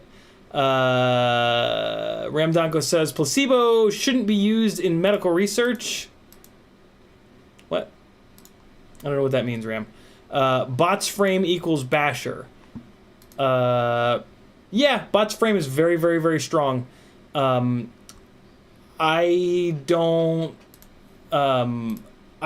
don't really agree with a frame that's that strong because the motors aren't strong enough to take advantage of that. And the arms on frames are very easy to replace. So personally, I'm not, if you just don't ever want to replace arms on a frame, bot's frame is amazing. His frame is amazing, full stop. It's a great frame. Personally, I prefer a frame where the arm is the weak point in comparison to the motor, because arms are only like between $4 and $7 to replace. Motors are $25 to replace. Arms can be replaced with 6 screws. Motors need to be replaced with 4 screws and a soldering iron. So for me, the glide frame is the perfect mix of an arm that's strong enough to withstand most slams, but once you slam it hard enough where there's a little fight between, is the motor going to break or is the arm going to break, I want the arm to break. And so the glide frame is the frame, and I've flown so many different frames over the years. It has the most perfect mix of arms that are strong enough but not too strong. So for me, the glide actually ends up being a better basher frame because I'm much less likely to fix a motor in the field than an arm. Like if I break an arm in the field, it's like whatever. Hey, what's up, guys? Put a bunch of screws, slap the new arm in, done, good to go. I don't want to be screwing around with soldering irons in the field. I don't want to be carrying around a bunch of extra motors in my bag. God forbid you've got a couple of different rigs with all different motors. Now you got to carry one of each motor. Well, I broke this one last week and I don't have the replacement in yet. Now this rig is like, it's, yeah, I would always rather replace an arm than a motor. And the stronger the arm is, the more of the energy that's going to go into the motor and blow the motor up. So yeah. Lewis Taylor just typed at Ciotti. Oh no, he put a space in between Ciotti and FPV, so it didn't tag me, but I just happened to see it. Face it, you guys do this for a living. You are a pro. You notice and feel much more subtleties than us hacks. I'm a pro guitarist all my life, and I can tell the difference in everything. I agree with you to some extent, Lewis, but pro guitarist, you can feel, you have a tactile feel of the guitar. You have your audio is much better because it's coming through with no delay, right? Like when we fly far away, there's more of a delay, stuff like that. So, yeah, in all the hobbies that I've ever, I'll put it this way, in all of the hobbies that I've ever had and gotten good at, which is a bunch. I'm 40 years old now. I have never, and it's not even close. Like it's not even close. FPV, the subtleties get so much more lost in FPV, and the ability to compare. This is where I notice it, is the ability to compare products in FPV is so much harder than in any other hobby that I've ever been into. And it really doesn't get that much easier. Like I feel like when I was 2 years into this hobby, my ability to differentiate between stuff hasn't gotten any better between then and now. Like that's how bad it is. Maybe I'm just not that good. But my God, it is just, and you see it, like, and every time I see it, I'm like, yes, it's not just me. Like when Joshua and Kevin put that video out and they were 50%, I was like, oh, thank God. Okay, it's not just me. And you see it, like most FPV blind tests that get done, at the end of the blind test, it's just like, well, it's 50-50, buy the cheaper thing. like it's wild, and like it's something that I've thought about forever. It's always been like a thing that I'm like, why does this keep happening? And I don't know for sure, but what I think it is that our only feedback, I guess that's the right way to put it, the only feedback that we get that's consistent is visual. Our audio feedback changes as soon as we get far away, and there's takes the sound time. We have no tactile feedback, right? Moving the sticks around there's no feedback there, right? We just don't have. Ooh. Speaking of so tactile feedback. So someone needs to interface the gyro on the quad with the vibration in our transmitters.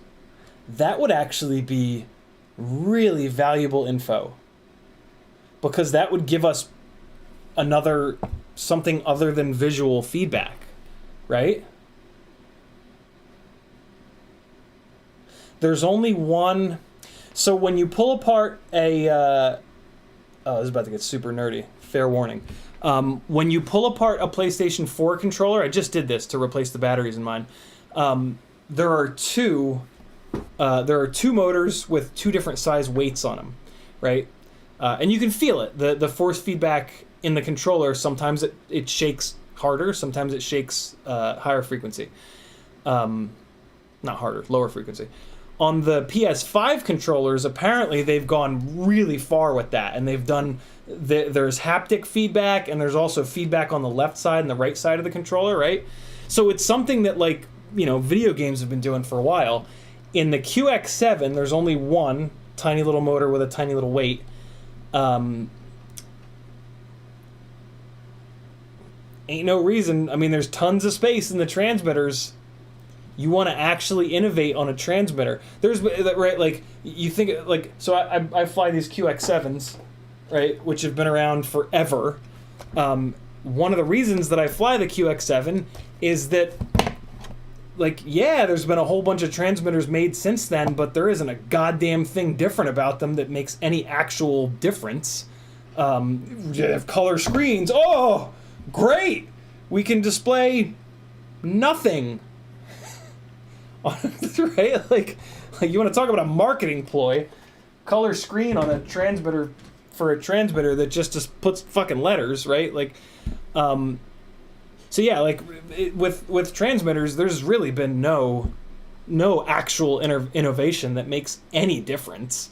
But that certainly would be, right? If you made a transmitter with 4 or 5 or 6 different size motors with different size weights on it, and then you link that up with the gyro data that's already being collected, send it back, and then you could probably do a bunch of stuff with that. So you could just straight up sync it. You could just sync it up with the raw gyro data, so you could feel different frequencies that are making their way into the gyro. That would be very valuable.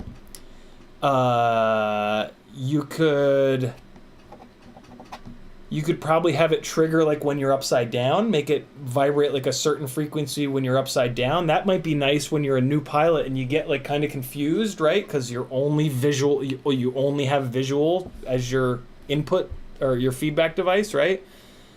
You could do all kinds of fun shit with it, right? You could the game, the tag stuff, the laser tag with the quads thing. You could have that. You have your transmitter vibrate when you get shot.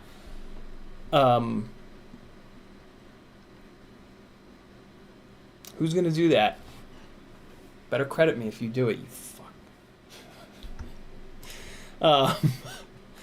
Yeah. So that's one of the. It's funny, I've thought about this too on the sim rig. Like, so it's Jimmy Broadbent, one of the biggest sim racing personality on YouTube. He very recently said, so he's a sim racer that's now gotten into real motorsport. And on his stream, like, last week, he specifically said, and I always kind of thought this, but it was awesome to hear him say it, because if anybody is qualified to say this, it's him. He said straight up, it is easier to go from sim to actual motorsport. It is much harder to go from actual motorsport to sim. And he said that when he had Ben Collins, the White Stig, Ben Collins contacted him and he said, "Hey, I'm terrible on the simulator. Can I just like come over to your place and you give me some tips?" And Jimmy's like, "Holy shit, fucking course, yo." So yeah, they did an awesome video. And yeah, that's where they were talking about that. And I've noticed that, like, and so that, like, that's like it's probably the only way that I'm anything like the Stig, in that I learned motorsport and got pretty quick in real life motorsport, and now I'm trying to get good on the sim, and it's been super difficult and super frustrating, and I think it really comes down to feedback. Like, I'm used to getting inner ear G-force and seat of the pants vibrations, like much more feedback than what a sim rig can produce.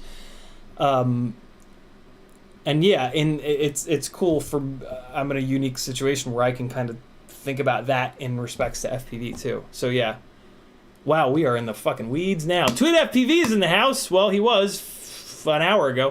What's up, Dan? Hopefully you're still here. Jackalope says, that's why I think you'd like Steele's Nepal vlogs, more cinematic than his flippy floppies. That's pretty cool. I've not ever, I don't think, seen him do that, so that's cool. I'd be interesting to see him slow down a little bit. Veritas Weasel says, what indoor, unfortunately he's on KISS, so it's not going to be that great. It's not going to be his greatest beta flight. Veritas Weasel says, what indoor FPV drone would you recommend for Vista? I'm open to Cinewoop recommendations too. Indoor FPV drone. I wouldn't. I would not recommend, because I mean, indoor needs to be analog because it needs to be infinitely lightweight. Although you mentioned Cinewoop. So, I mean, for Cinewoop, I'm always going to recommend the Cinesplorer or the Tooth Fairy 2. I can't specifically say that the Tooth Fairy 2 is amazing. I can definitely say that the Cinesplorer is amazing. I'll bet you the Tooth Fairy 2 is amazing. But yeah, that's going to be my recommendation for sure. But I mean, that's kind of it. And I mean, Cinewoop is not going to be fun to fly indoor. It's a working rig. So yeah, I mean, for fun indoor, it's got to be analog, and it's got to be a easy button is the Mobula 6, and then put GemFan tri-blades on it, and you're done. And then if it's not enough power for you, just grab the Happy Model 0802 25,000s, and that's it. Yeah, analog, I have a feeling will always have a place in tiny whoops, and they're really the only thing that's going to be fun to fly indoor. Because it's hard. It's very, very, very difficult to fly acro indoor. So you have to get the weight all the way down. And like if you reduce the weight by a couple of grams, like 2-3 grams, it makes a big difference. And so, a Vista is like a 10-gram weight penalty, and that's just way too much. It's just not going to happen, unfortunately. I would love it, but it's just not going to happen. It's just too much of a weight penalty. What else do we have here? YouTube's doing the thing. Go ahead, do the thing. There it is. Thanks for scrolling me to the bottom. Scrolling back up. Hold on.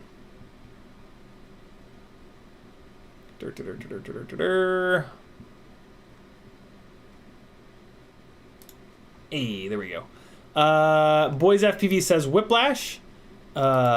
Maybe that's in reference to the movie because I was talking about drums. That is a movie about drums. It's a pretty good movie. It's all right. Spander says Mavic for FPV people is like self-driving cars for petrol heads. P. Richard Scott in the chat. Patrick. He is a petrol head who very recently bought a dual motor Tesla, and his feedback on the car, I think he's had it for a month or two now, and his feedback has been fascinating. It's kind of what I expected, but yeah, listening to him talk about the Tesla has been really, really cool. the thing that really interests me in electric cars is the response time. A gasoline engine, a cable throttle pedal into a physical throttle body, into a gasoline engine, into a physical clutch and flywheel, into a physical transmission, down a drive shaft, into a differential, through axles, into wheels and tires, is never gonna hold a candle to the response time of two big-ass censored electric motors hooked up damn near directly to the tires. I've been meaning to actually look up what I know the motors are mounted front to aft, so I assume there's some sort of a differential, but there's no transmission, there's none of, yeah, like in terms of response time, there's no comparison. And you know, response time is the same as latency, and when we reduce latency on our quads, we become better pilots. So so Sasha from On Point Performance up in Canada, who is really good friends with, God damn it, Speed Academy, YouTube channel. Sasha has been putting Tesla electric drivetrain into one of his 350Z race cars, and it's just been fascinating. And this is one of the things that he's talked about too, whereas the response time from the electric powertrain is just phenomenal. So believe it or not, as much as I'll never be able to get over the lack of sound from an electric car, kind of interesting to have better response time, because when you're at the limit of traction, response time is a really big deal. So it's not all doom and gloom with self-driving cars. But I mean, you're totally right, Espander. But yeah, it's you know, and that's not a good analogy for Mavic versus FPV. But yeah, it's there's some good things that could come out of electric drivetrains. I would love to see a really well set up hybrid. I think that would be really interesting. Like a turbo 3-cylinder. The problem is the batteries are just so fucking heavy. I think like if we could get super capacitors cheap enough and with enough capacitance, I think that could be pretty phenomenal. Turbo 3-cylinder with torque fill from the electric drivetrain. That could be wild.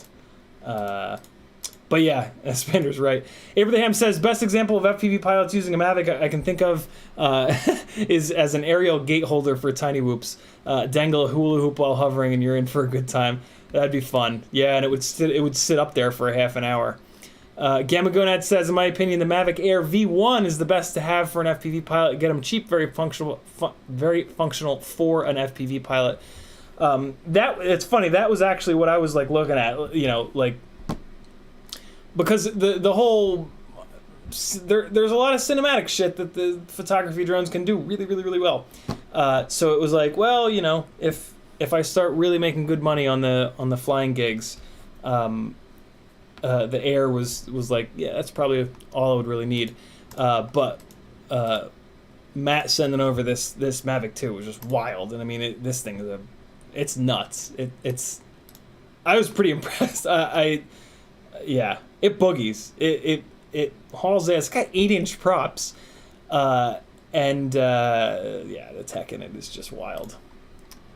Absolutely wild, and it does fold up pretty small. I do need to figure out a little bit of a bag situation for it.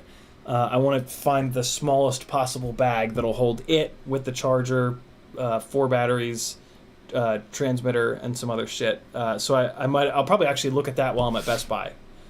See if there's I feel like I should be able to find something like this, you know, just to drop it all in there.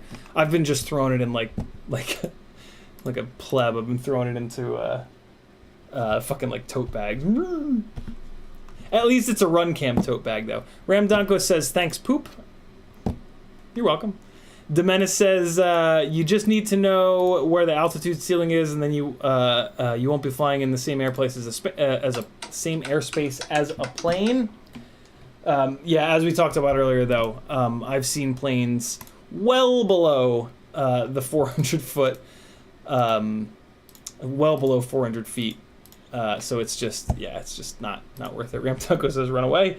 Moderton says just read the sectional charts and you'll see where the airspace is. You need that knowledge for the 107 anyway. Yeah, I mean that's exactly it. Like it's so easy on there to just hit the map button and it shows you the actual airspace. And yeah, I just stay out of it. There's no reason, in my opinion, to not just stay out of it. Just simpler. Kevin Smith says magnetic boots on the Expanse steel spacecraft. Well, that's interesting. I didn't think about that. Yeah, I mean, you don't know. I mean, they do have fucking spaceships. Maybe they've figured out how to make magnets stick to titanium. I don't know. Abraham says also, yeah. Now we're gonna nerd out real hard, talk sci-fi, give me the Next Generation, Picard, or give me Death. Are they really that good? Ugh. Last thing I need is more stuff to watch. Espander says, swapping an ESC is such a pain in the ass, though. Yeah. Yeah.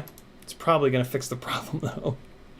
Abraham says, that is brilliant. I wonder what we were talking about. Metal Dirtskin says, I think transmitting the vibes back to the radio... Oh, okay. Yeah. Right? I think transmitting the vibes back to the radio in real time would consume a lot of the control link bandwidth. Ah, good point. Very good point. Kevin Sumner says, so you're saying you want a Nintendo 64 rumble pack strapped to your QX7? Absolutely. Absolutely, I do. Abraham says, I kind of doubt that the gyro data can be included in the telemetry packets, but I love the idea. Robert Garcelon says, the Dick Ends Discord channel needs a vibrator, buddy. Wow. Oh, boy. Michael D says, who else wants a... CiottiFPV rumble pack that fits in the... Oh, right, in the module bay. Of course. We can have, like, module bay on module bay on module bay. We have a rumble pack, and then that's got another module bay, so you can put your ELRS or Crossfire on there. Abraham says, do a barrel roll. Controller flips out in your hands. Ramdako says, vibrator and a scroll wheel for a gimbal on an controller. Hell yeah. Michael Blade says, what's up? Spander says, 3-inch apex, 300 grams all up weight, Betaflight 4.3, prop washes a lot, raised some sliders, but still quite bad.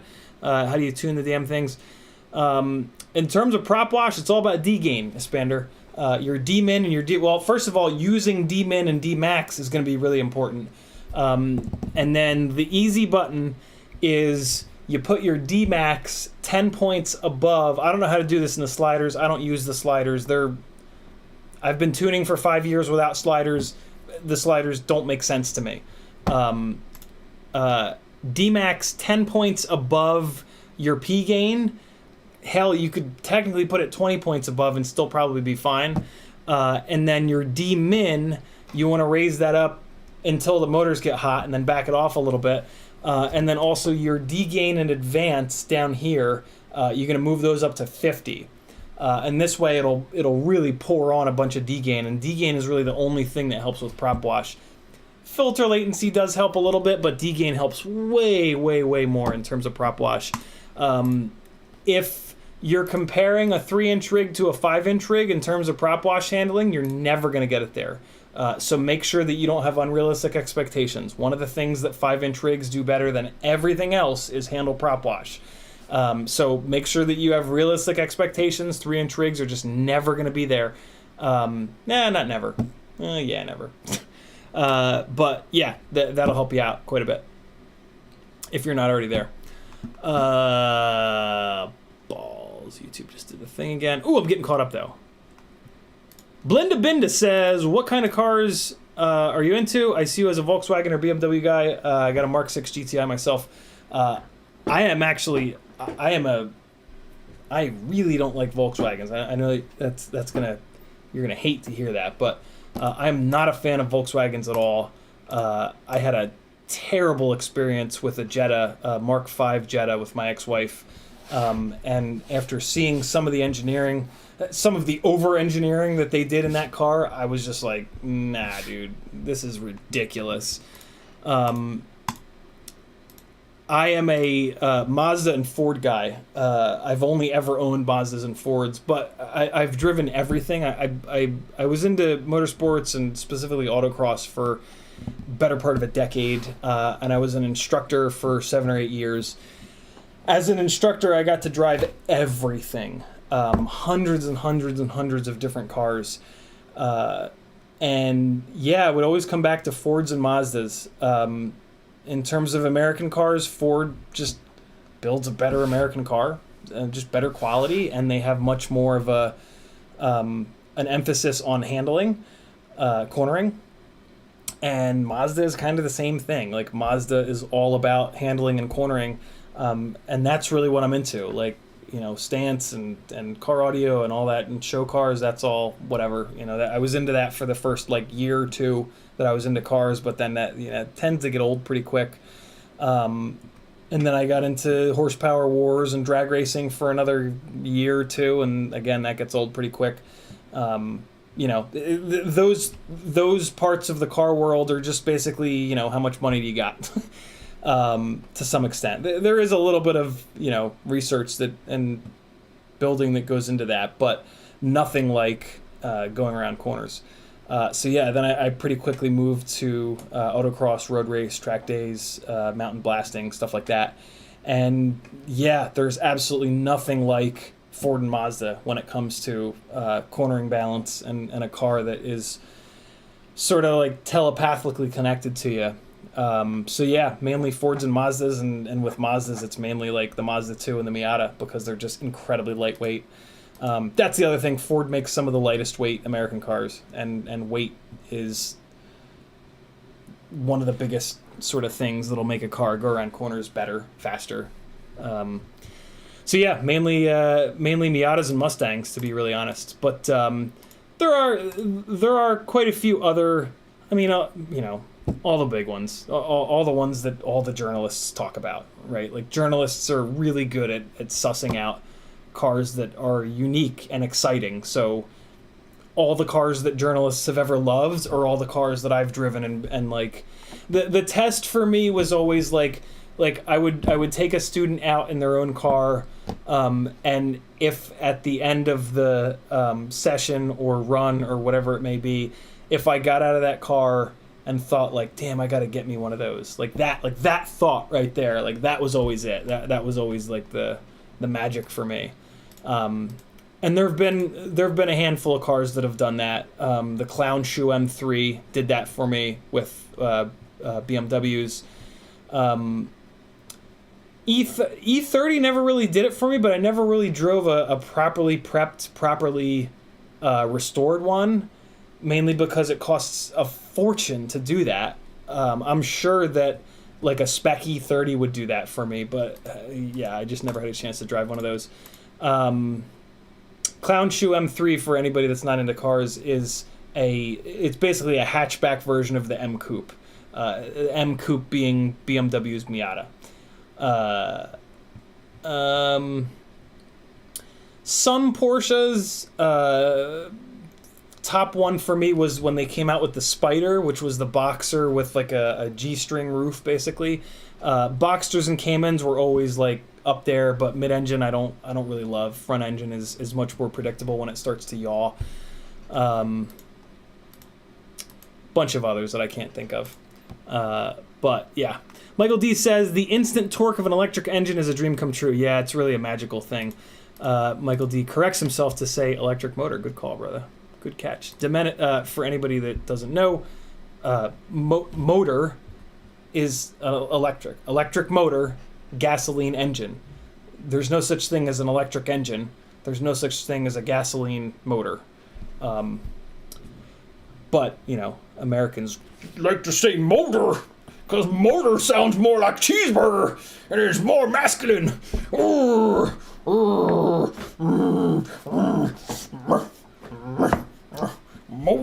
V8 motor. It's my imitation of Americans. I am one. That's why I'm so good at it. Demenis says, look at the Porsche Hybrid. It's pretty impressive. Yeah, a little expensive though. My God. Cars that are more than like 50 grand are just, they just don't even exist in reality to me. It's, you know, it's just, they're not something I'll ever be able to afford. So they're not even on my radar. Veritas Weasel says, I have a brand new unopened Mavic Air 1, fly more, never opened. Anybody want to buy it? There you guys go. If you guys want to get into the aerial photography thing. Boys FPV typed at Ciotti, but he forgot the FPV, but I happened to see it. Everyone's dancing in the moonlight. It's a lyric, isn't it? I don't really listen to lyrics because I used to be a drummer. Dancing in the moonlight. For me to learn lyrics to a song, I have to listen to it thousands of times, because all I ever really listen to when I'm listening to music is like the drum rips, or just like the music itself. It's really weird, and it's like kind of annoying because there's songs that I have no idea what they're about because I just can't listen to lyrics. And when I try to, that's right, it's a King Harvest song. Yeah, it's annoying. Like what's interesting though is I usually actually do know what a song is about, because the reason why a song becomes popular is because it's good, and for a song to be good, the musicality has to also kind of match up with the lyrics, right? That's a part of like the magic that is music. And so I usually have an idea of what the song is about, but like there'll be specific lyrics that are like amazing that I will just have no fucking idea. And I'll have heard the song 20, 30 times that I don't know. And then like I'll try to like sit down and listen to lyrics, and like 15 seconds goes by and then I'm no longer listening to lyrics anymore. It's admittedly annoying, but it's the magic that is me. Frank Nicholas says, DJI Magic, etc. Ceiling height is 6,000 feet? What? I'll send you a link to some videos and photos with EXIF data proving it. Wow, I guess you gotta do something, because it certainly doesn't allow you to go 6,000 feet out of the box. One of the things that when I was setting it up, it was like 400 feet, yo. Cool. And then when I went up really high, when it got to like 390, it was like, red, no, you can't go any higher. I was actually showing Maggie, I'm like, look, it won't let me go above 400. Yes, good. I have no interest in going beyond 400 feet. It's too high. Nothing going on above 400 feet. Espander says, saying a self-driving car, I meant like driverless taxi, not a Tesla. Ah, yeah. Ugh, come on, YouTube. Stop doing the thing.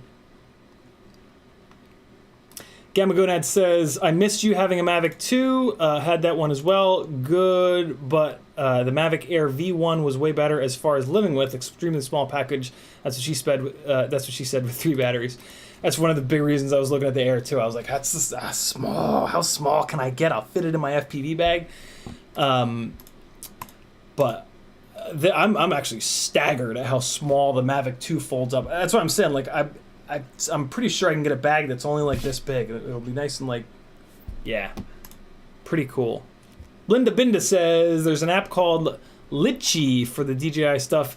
Instead of using the DJI app, I've got Phantom 3 that I use it with. Not sure if they have Litchi app for the newer DJI drones. That's pretty cool. No shit.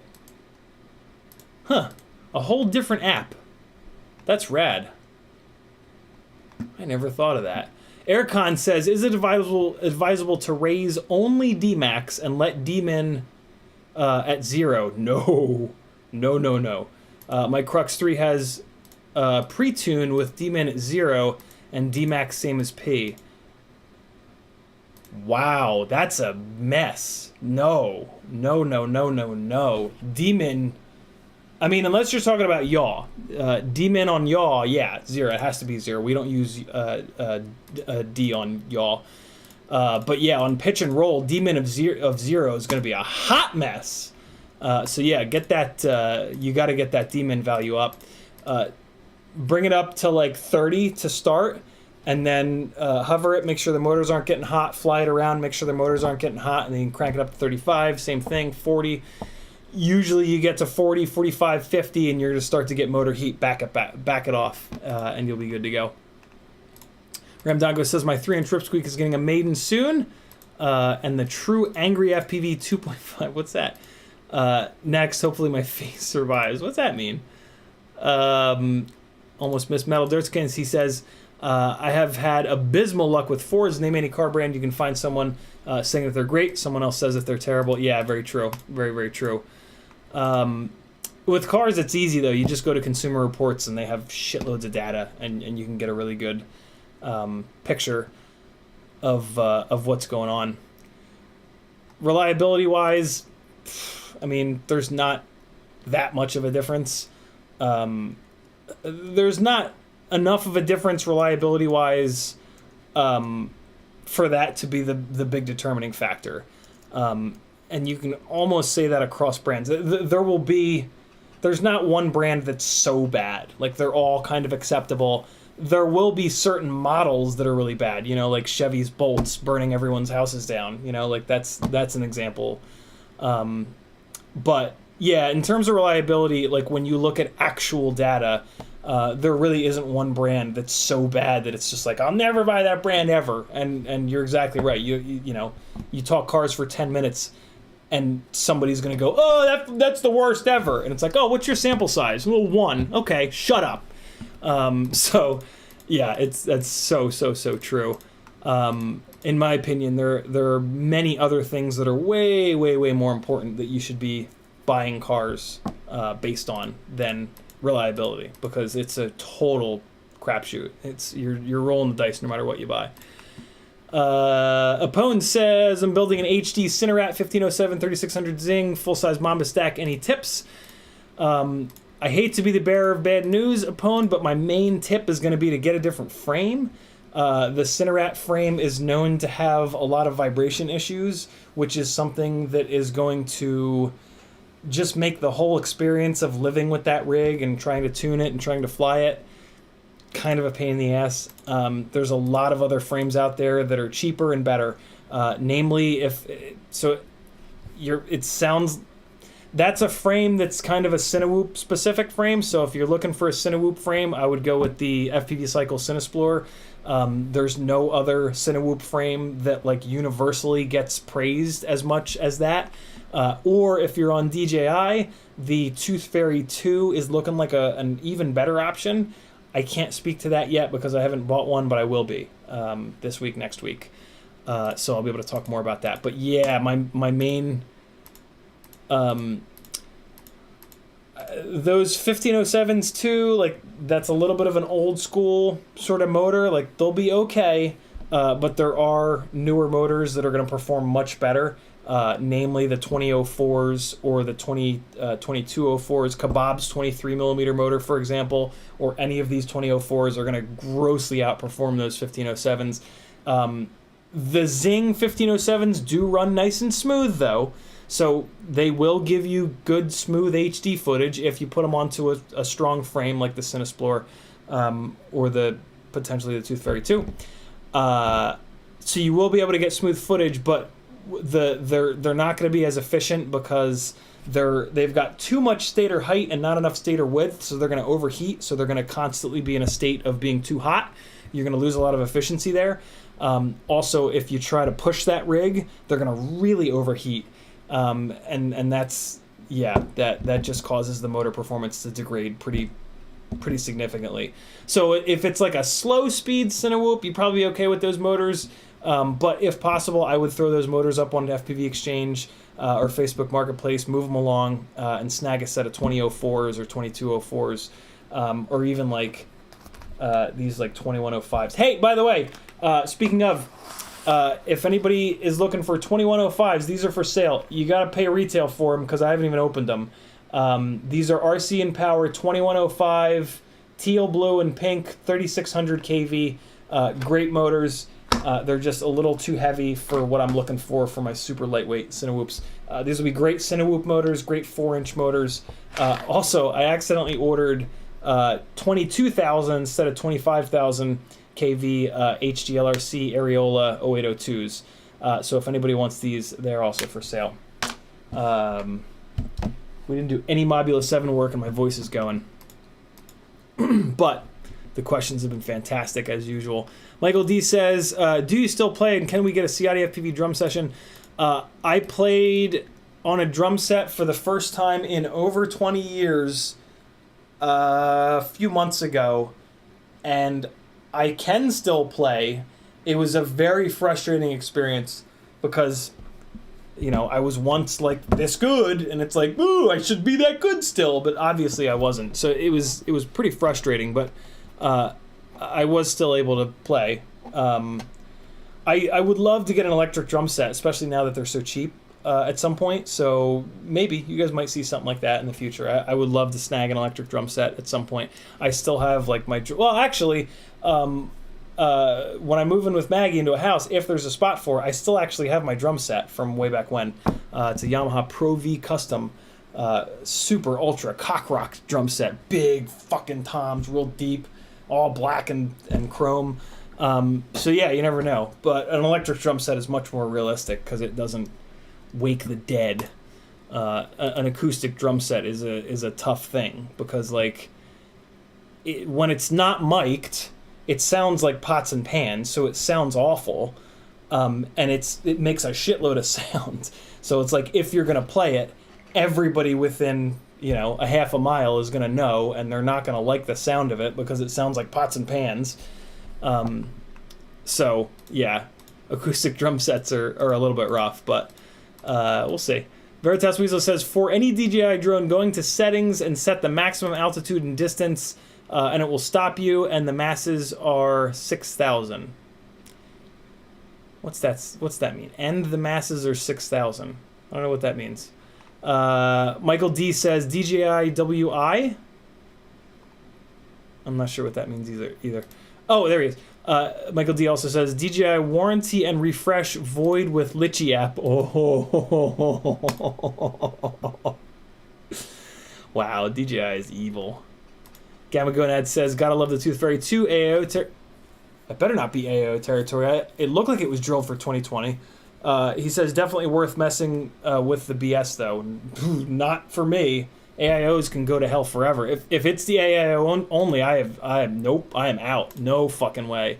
I will never put a rig up in a professional setting with an AIO. That is ridiculous. That is the worst idea ever. Dan636 says, how much do those 2107s weigh? I'm interested in that size. These are 19 grams each, which is pretty good. I mean, that's a totally for this stator size, that's actually pretty light. For a 2105 stator, I'm pretty shocked at how light these are, but I don't, I'm doing 14 gram motors. Hey, speaking of, Kebab is gonna do a unique KV for me. So Kebab has, FPV Cycle, Bob Rugi, he has a 2104 motor, but I've never been interested in it because it's too low of a KV. The highest KV that he has is 2700, I want to say. But I was talking to him about the Tooth Fairy 2, and we got onto the subject of motors, and I was bitching about, like, there's no good 2004s, and the goddamn Brother Hobbies that are 14 grams each, like, spoiled me, and blah, blah, blah, blah. And he's like, well, why not, he's like, my 2104s are 14 grams each. And I was like, what? And I went to his website. I'm like, oh, yeah, but you're too low of a KV. And he was like, oh, I'll just make him in a higher KV for you. I was like, dude, if you do that, I bet you you won't just sell 4 of them to me. I bet you people in the chat will, somebody will be interested. So, if you guys are interested, let me know. And, yeah, he'll probably just do a bunch of them. But let me know, because I would love to tell him, like, yo, I got 4 people that'll buy a set of 4 to, give him a little shove. But yeah, hopefully we're going to have some 3500 kV 2104 FPV cycle motors, and at 14 grams each, with a 3mm motor shaft, so it'll fix the problem of the bells slipping on the shafts. That will be the motor. That will be the Cinewoop motor, if you're into building lightweight Cinewoops. His 23mm flat motor, 2303, 2304, whatever it is, is phenomenal. It's a great motor. It's got more power than what I want, though. I build my Cinesplores very, very, very, very lightweight. That 23 millimeter motor is like 18 grams. We're talking about 14 grams here. I know that's not a big difference, but when there's 4 of them, it does become a difference. I also like the throttle sensitivity of the smaller motors. It's a Cinewoop, right? We don't need it to haul ass. So the smallest possible motor, in my opinion, is what you want to put on there so that you get maximum throttle resolution. When I had the 23 millimeter motors on a rig, I had a motor scaled all the way down to like 75% or 70% to get that good throttle resolution. And at that point, like, why do you have, there's no reason for such a big motor if you're just going to scale it that far down. So when I went to the smaller, lighter weight motors, it was just much more controllable, and there was much more precision on the throttle, which makes a huge difference. So yeah, I'm really excited about that. That'll be really, really, really cool. We were just talking about that last night, actually, so that's like hot off the presses. Notodixon says, you can put 20 by 20 in the Tooth Fairy too. Awesome. If it's short stack, I put Kebab's 25 by 25 Darwin stack in it, way overkill, but it fits. Veritas Weasel says, max, not masses. What? Voice recognition sometimes doesn't get it right when you're in the wild enjoying yourself. Max, not masses. Max, not masses. The maxes. Oh, the maxes are 6,000. Oh. Interesting. I have no interest in that, though, like I said. Dan636 says, how much... Oh, we got that? Oh, here we go. Gotta scroll down. Dan636 says, tell him to make a whole run of those. I think he's gonna. He didn't... I said to him, like, when I was talking about this, initially, I'm like, yo, I guarantee you a bunch of people want them. And then he was like, yeah, I'll just make a bunch. Fine. So it sounds like I already convinced him. Last comment of the live stream, Metal Dirtskin. I would love a high KV 21mm to replace my Flash hobby ones when they inevitably die. Yeah.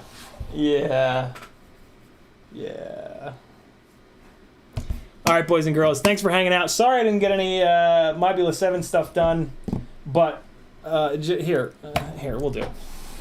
All right, ready? Hey, guys, all right, we're going to work on the Mobula 7, just like I put in the stream title. And, all right, we're going to swap the motors over. Here we go. And, okay, here's how you do it. You unscrew these screws. And then you unplug the plug. Okay, there we go. And, all right, done. There it is. There you go. We did it. Thanks for hanging. Just imagine I did that 3 more times. Well, no, imagine I did that 7 more times, because putting the new ones on is the same process. Be good, friends. Love you. I'll see you guys tomorrow night at 10 o'clock. I'm going to go rest my voice. Later. Wait. Yeah. Later. Hold on. Let me get Epidemic Sounds up. No, Epidemic Sounds is not. Here's another example of being a streamer being the worst job ever. For absolutely no reason, the capture software that captures the desktop audio, it's just not working today. It's worked. I think it's only not worked once in the last 1.5 years of streaming. It's just not working. You know. I don't want to work today. Fuck you. Eat me. So you're just gonna get flying with raw on quad audio, and I'll just continue the flight from the intro video. Oh wait, no, I can't even give you on quad audio because none of the audio is working. So it'll just be the end of the live stream. Wait, no, I got you. Hold on, I can do this. We can do this. Hold on. There will be no audio for a second, but then there'll be audio, and you're in for a real fucking treat. All right. Love you guys. See you tomorrow night at 10. Stand by for hilarity. End of stream. Ready? Ready? It'll be silent for a second, but then it's gonna be worth it, I promise. All right.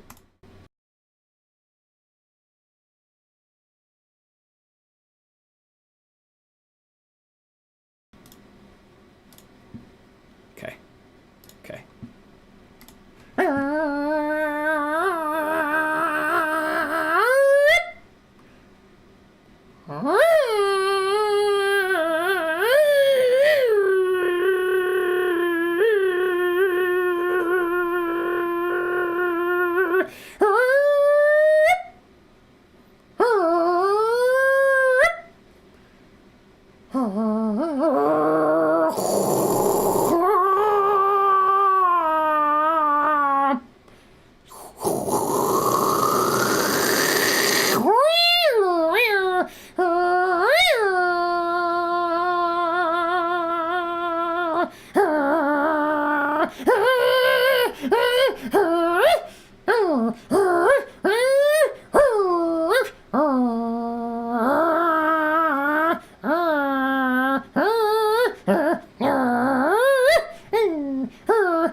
Nope, nope. Oh! Hey, fucking crash again, fucking crash, hey, what's up, Steel? Unplug now.